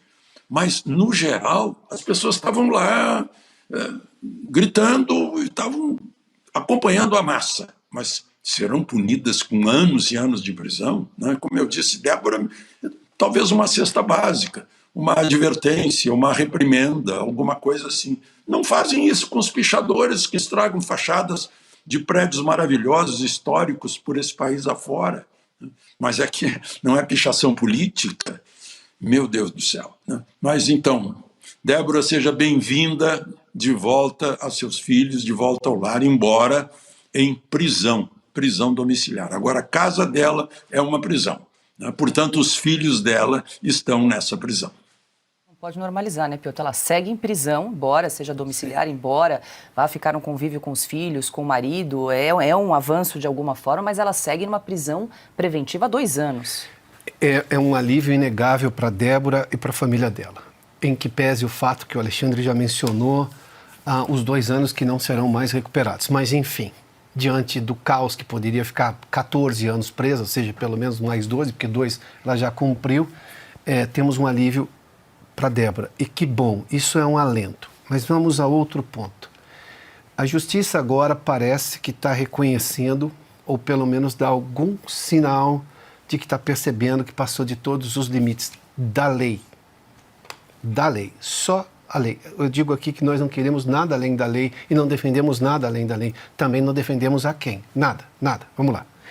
A questão é que se o Supremo tiver um mínimo de grandiosidade legal, ele olha para esses casos todos, percebe o absurdo dessas pessoas todas sendo julgadas dentro da corte, que eles não têm prerrogativa, eles não deveriam estar lá, anula todas essas coisas que foram feitas, esses julgamentos que estão pega esse material, manda todo mundo para a primeira instância, de acordo, obviamente, com a região onde mora, porque a justiça concede esse tipo de benefício, e deixa um juiz de primeira instância cuidar do caso, deixa um promotor de primeira instância cuidar do caso e diga só a eles, porque eu tenho que confiar. Ou o Supremo não confia na primeira instância? Eu confio. Até porque se também houver erro, recorre-se à segunda instância, o duplo grau de jurisdição, um direito que o brasileiro tem. Vamos fazer isso daí, aí a gente começa a ter, digamos, a volta de alguma normalidade jurídico-institucional, porque é isso que o Supremo atropelou ao levar todo mundo para dentro da corte, onde não deveria estar. Aí a gente começa, digamos, a ter uma melhora. Este caso pontual é inegável, sim, eu tenho um alento para Débora mais que justo, mais que devido. Mas eu preciso pensar também nos outros que continuam presos, nos outros que já foram condenados e que não tiveram, por exemplo, até agora, o que o Alexandre Garcia mencionou. Individualização de conduta. Ninguém aqui quer que não pague pelo que fez, mas só pelo que fez. E o que não fez, obviamente, não dá para ficar preso com tornozeleira, seja lá o que for. Ora, vale lembrar que o caso da Débora segue na mesa do ministro Luiz Fux. Com certeza, essa decisão agora do ministro Alexandre de Moraes vai pesar aí na decisão do ministro Fux nos próximos dias. Então, Paula, como o Alexandre disse, o Fux é o único juiz de carreira. Ele sabe muito bem. Eu até coloquei no meu... não sei se é artigo, porque foi uma carta mesmo. Eu escrevi uma carta aberta ao ministro Luiz Fux, e eu comentei isso, né, que o senhor não repita os erros de tantos juízes, né, do passado, que a própria família judia do ministro, né, família de judeus da Romênia, que inclusive fugiram do contexto todo da perseguição aos judeus na Segunda Guerra Mundial para o Brasil. E eu faço um apelo de coração aberto mesmo ali, Paula, sem filtros. Eu fiquei até emocionada escrevendo a carta, porque não tem como separar, né? A ex-atleta ali focada e sempre controlando as emoções, a jornalista que também controla as emoções, e de repente, no caso da Débora, você esquecer que você é mãe, né? Eu sou mãe, eu vi os meus filhos, vi o meu filho crescer. Os filhos da Débora têm 8, 10 anos, né? Como estamos falando, já são 2 anos que não voltam mais a dever de escola, que não tem a mãe ali no jantar para dar um beijo de boa noite. Foram 2 anos. Essas 2 crianças estão marcadas para sempre, independentemente do resultado final, de uma possível condenação ou não, absolvição da Débora. Essas crianças, são 2 anos que essas crianças estarão marcadas para sempre. Agora, uma questão, né, que não dá para a gente não colocar nessa equação toda. Será que nós estamos diante do efeito Donald Trump, da lei Magnitsky, do Congresso americano movendo aqui as peças de uma maneira relativamente rápida para que a lei Magnitsky seja aplicada àqueles que atentam contra os direitos humanos, porque um dos pontos fundamentais para que essa lei seja aplicada, lembrando que essa lei não precisa passar pelo Congresso para que ela seja aplicada, e as sanções dessa lei elas sejam aplicadas àqueles que cometem atrocidades contra os direitos humanos. Basta provas, toda a documentação de quem está cometendo essas barbáries na mesa do presidente americano, e ele assina essas sanções. Então, será que o Congresso americano começou a fazer muito mais que, infelizmente, o nosso Congresso no Brasil, de joelhos para um sistema, de joelhos para uma composição do Supremo Tribunal Federal ativista, política? Eles estão calados, censurados, Enquanto isso, os americanos seguem defendendo a liberdade de expressão, até a nossa, no Brasil. Então, Paula, tem pessoas também, outras pessoas na prisão, como o Piotr disse. Há pessoas com câncer na prisão. Há idosos na prisão, pessoas com comorbidades na prisão. A Débora é um caso absurdo. Que bom que ela voltou para casa. Mas tem outras centenas de pessoas numa situação muito parecida com a dela. Agora, o nosso contato é com Tereza Vale, ela que é mãe de um dos exilados políticos envolvidos no 8 de janeiro. Na última sexta-feira, repercutiu nas redes sociais o vídeo em que essa mãe confrontou o presidente da Câmara, Hugo Motta, que alegou que não havia mais exilados políticos no Brasil. É hora de entrevista em Oeste Sem Filtro.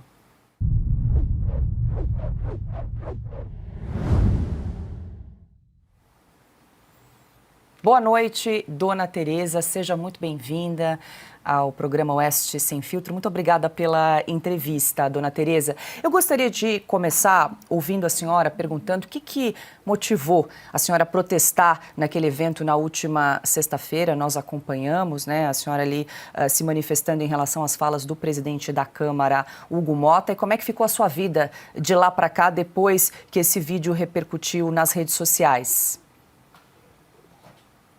Boa noite a todos.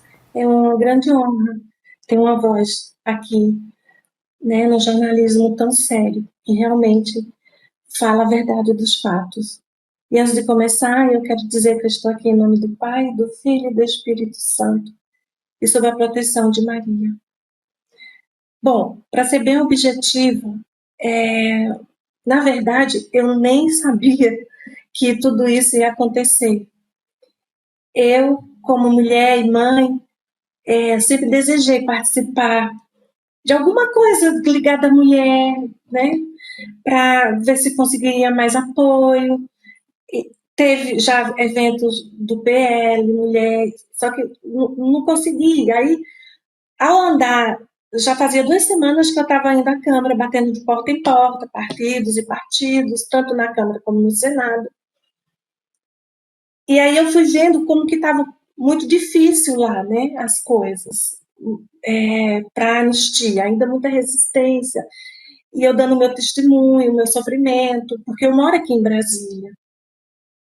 Então, aí eu vi pelas redes sociais que ia ter um evento de mulher, e como eu gosto muito da Damares, né, ela é uma excelente, né, pessoa e tudo, eu falei, eu vou lá. Na verdade, nem sabia que era republicano, né? Eu não sei quem que é de tal partido, entendeu? E muito menos que o presidente atual da Câmara é desse partido, nem que... Nada, eu fui na inocência de participar do evento de mulher e ver se com a minha história influenciava mais mulheres, né? Trazia mais mãezinhas para cá. E aí eu tomei um banho e saí cedo, para conseguir chegar na hora certa, lá direitinho, entrei, sentei, e fiquei até rezando com a minha Bíblia, rezando meu texto, nem sabia que eu estava ali também num evento que a maioria era evangélica, isso tudo só vim saber depois da repercussão. Ou seja, tudo começou, assim, Deus começou a me inquietar quando ele entra. Quando ele entrou, eu falei, meu Deus, como que pode? Ele tá aqui, mas ele falou, né, aquelas coisas antes. Mas aí eu fiquei na minha, fiquei orando, falei, Senhor, se tu... Porque eu sou muito praticante, né? Eu sou uma mulher de oração diária, texto diário, rosário, adoração. Criei meus filhos assim, na fé. Eu falei, meu Pai, se eu tô aqui, se eu tiver alguma missão, tu me dá força, eu não sei. Porque a presença dele me incomodou, me fez lembrar as palavras dele, porque as palavras dele, quando ele falou ali na Câmara, foi como um rolo compressor no nosso sofrimento. Foi como um deboche, porque eu falei, meu Deus, o outro que estava antes, pelo menos ele admitia que existia, e esse está passando por cima dos nossos sentimentos. É muita frieza. Não teve um acordo para esse homem aí pautar? Por que agora o discurso dele é outro? Enfim, aí Damares abriu, palestrou maravilhosamente bem, depois foi ele. Aí eu vi, assim, muita, desculpa a palavra, mas assim, hipocrisia nas palavras, porque como é que estava ali dizendo que defendia mães, que esse partido, que eu nem sabia que esse partido, a missão dele era cuidar das crianças, das mulheres. Aí eu quando vi, fui impulsionada a tentar chegar perto dele. Eu falei, né, porque era uma oportunidade, era um evento de mulher. Eu falei, bom, aqui pelo menos talvez eu tenha um pouco de voz, ou ele me veja, que eu queria só falar para ele assim, olha, o senhor está diante de a mãe de um exilado político. Eu só queria lhe lembrar que existe. E existe tanto que o senhor, ele mesmo não foi quem deu a licença ao Eduardo Bolsonaro. Então tem exilado político. Só que aí, quando começaram a me cercar, acabou que elas mesmas, o pessoal de lá foi que tumultuou. Porque aí eu quis ter voz. Eu me senti oprimida, me senti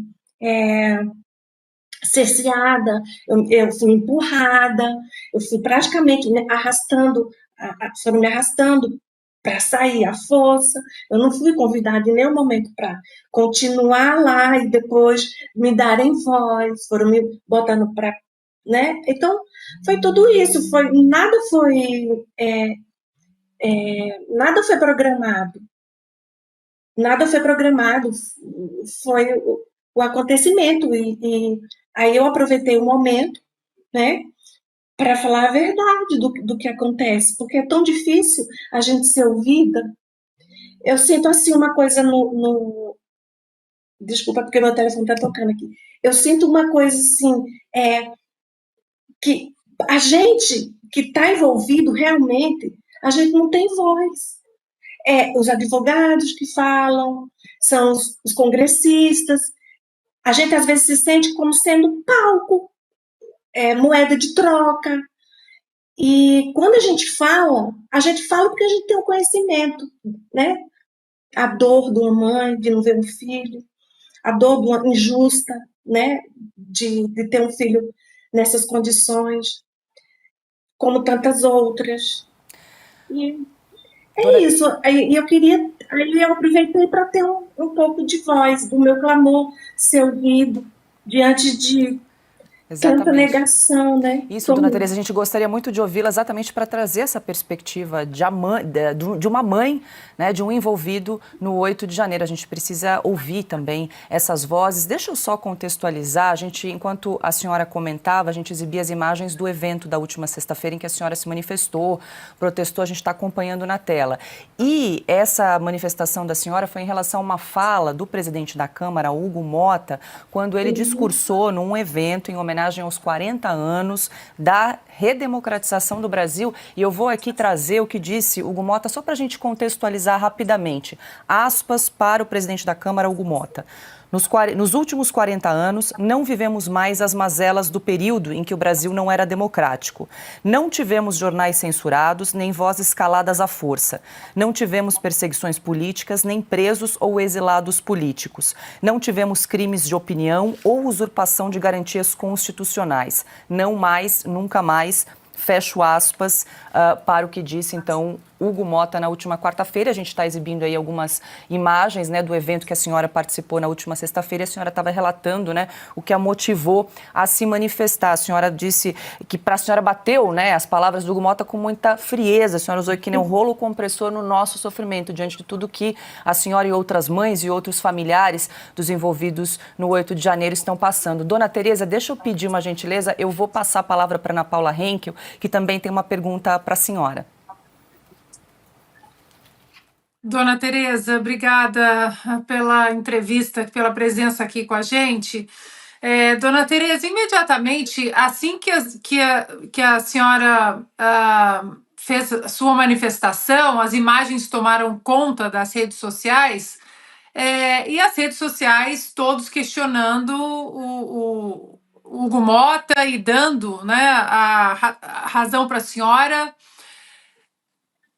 Os bastidores, dona Tereza, enquanto as redes sociais também cobravam de Hugo Mota, do deputado Hugo Mota, o que acontecia ali nos bastidores? A senhora, alguém chegou para a senhora, conversou com a senhora, a senadora Damares conversou com a senhora, o deputado Hugo Mota veio, esclareceu alguma coisa para a senhora foi convidada a conversar, né, com algum político interessado na sua história?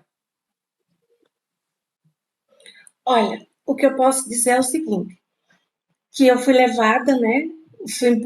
Foram me empurrando aos poucos, porque teve sim uma assessora dela, a única que me deu, assim, foi solidária comigo, né? Que eu vi quando ela disse, não encostem nela, quando chegaram aqueles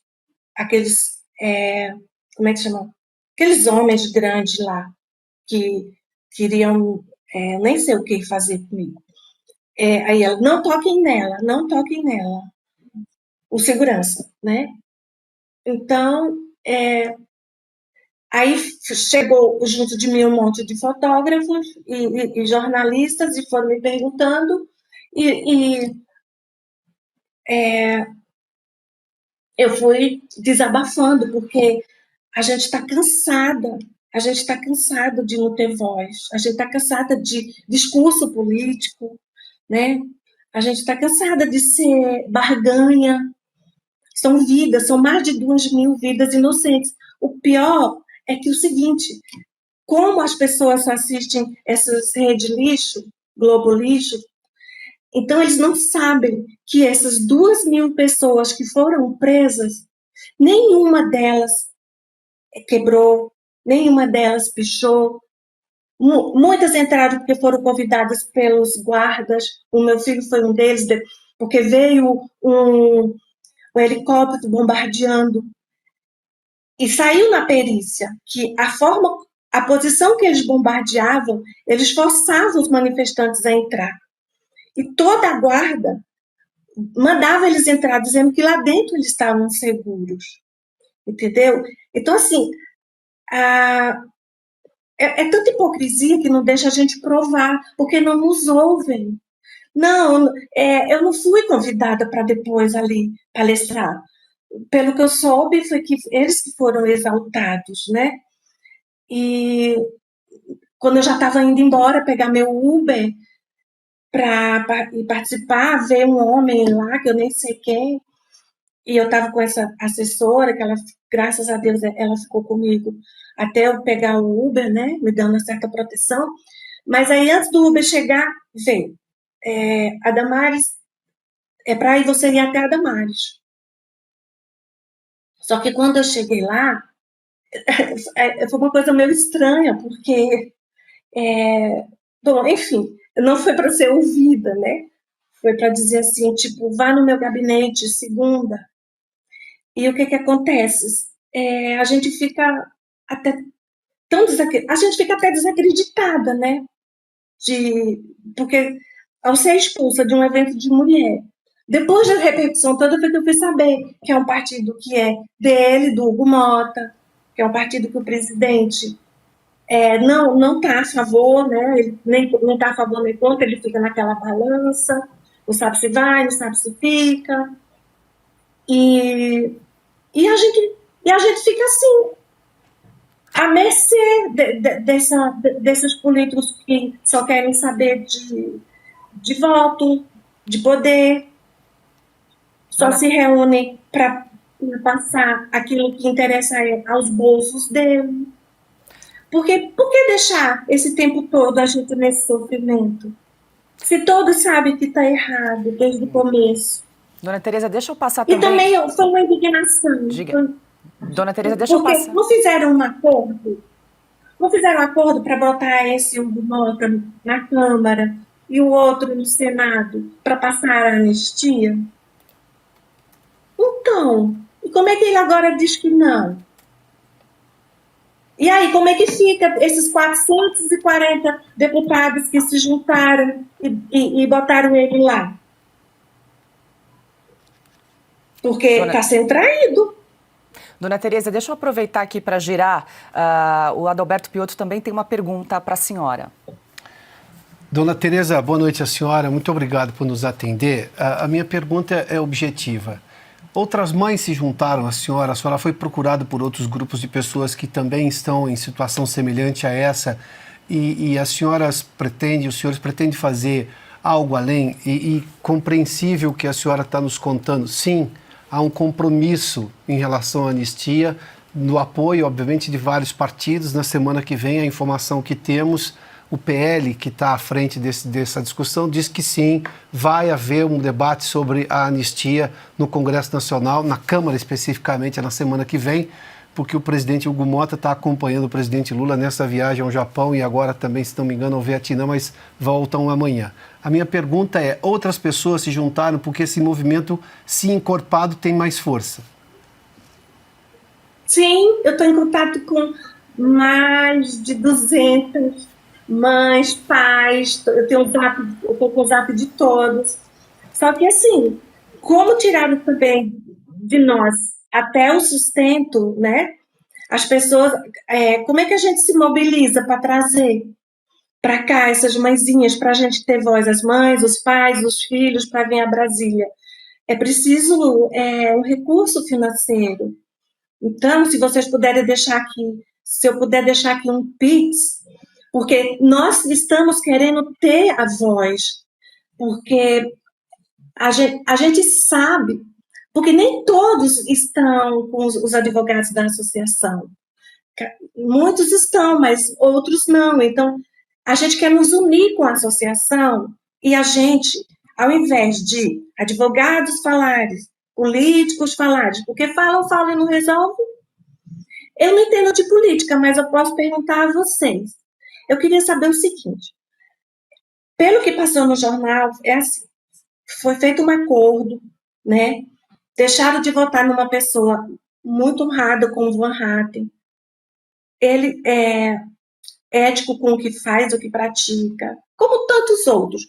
Mas acordaram para esse porque tinham certeza que ele ia pautar e que iam ganhar a vice-liderança, né? Aí, tudo bem. Aí ele diz que não vai pautar. Viaja para o Japão. Mas não tem, o vice não assumiu? E por que o vice, que tinha o poder da caneta, não fez nada? Eu queria entender. Porque na hora de fazer, não fazem. Então, assim, tem algumas coisas que a gente não consegue entender politicamente. Fazem as escondidas. Porque se o PL é vice da Câmara e quando o outro viaja, ele se torna o presidente da Câmara e tem a caneta, então ele não tem desculpa. Ele não tem desculpa para não pautar. Porque a missão dele é essa também, não é isso? Pelo que foi publicado, era para ser assim. Esse acordo foi para o APL ter voz nas vice-lideranças. E para a Damares também ganhar um ótimo cargo em direitos humanos. Né? E ela tem que cobrar do presidente do partido dela. E ela tem que ser essa voz. Até porque ela é a melhor amiga da primeira-dama, que é uma mulher maravilhosa. Michele, Bolsonaro, eles não precisam nem de partido. Para os partidos que precisam, eles têm um povo a seu lado. Então, um partido que tem uma Damares e que tem um governador de São Paulo e tem um presidente da Câmara que é desse partido, que não sabe se pauta anistia, então eu não consigo entender. Dona Tereza, eu quero agradecer imensamente a gentileza da senhora de conversar conosco em Oeste Sem Filtro. Parabéns pela sua coragem. Muito obrigada. Uma boa noite para a senhora. Tá, eu que agradeço essa oportunidade e clamar. Mãezinhas, vamos nos unir. Vamos, com toda a força, porque a força de uma mãe não, eu continuo dizendo, mãe não tem partido, mãe não tem denominação religiosa, mãe tem amor, mãe gera, e só a gente sabe a dor de não ver seus filhos, de estar longe deles, com tanta injustiça. Socorro, socorro parlamentares, socorro judiciários, Socorro, legislativo, executivo, judiciário. Meu Deus, uma caneta só não pode dominar um país. Obrigada, dona Tereza. Uma boa noite.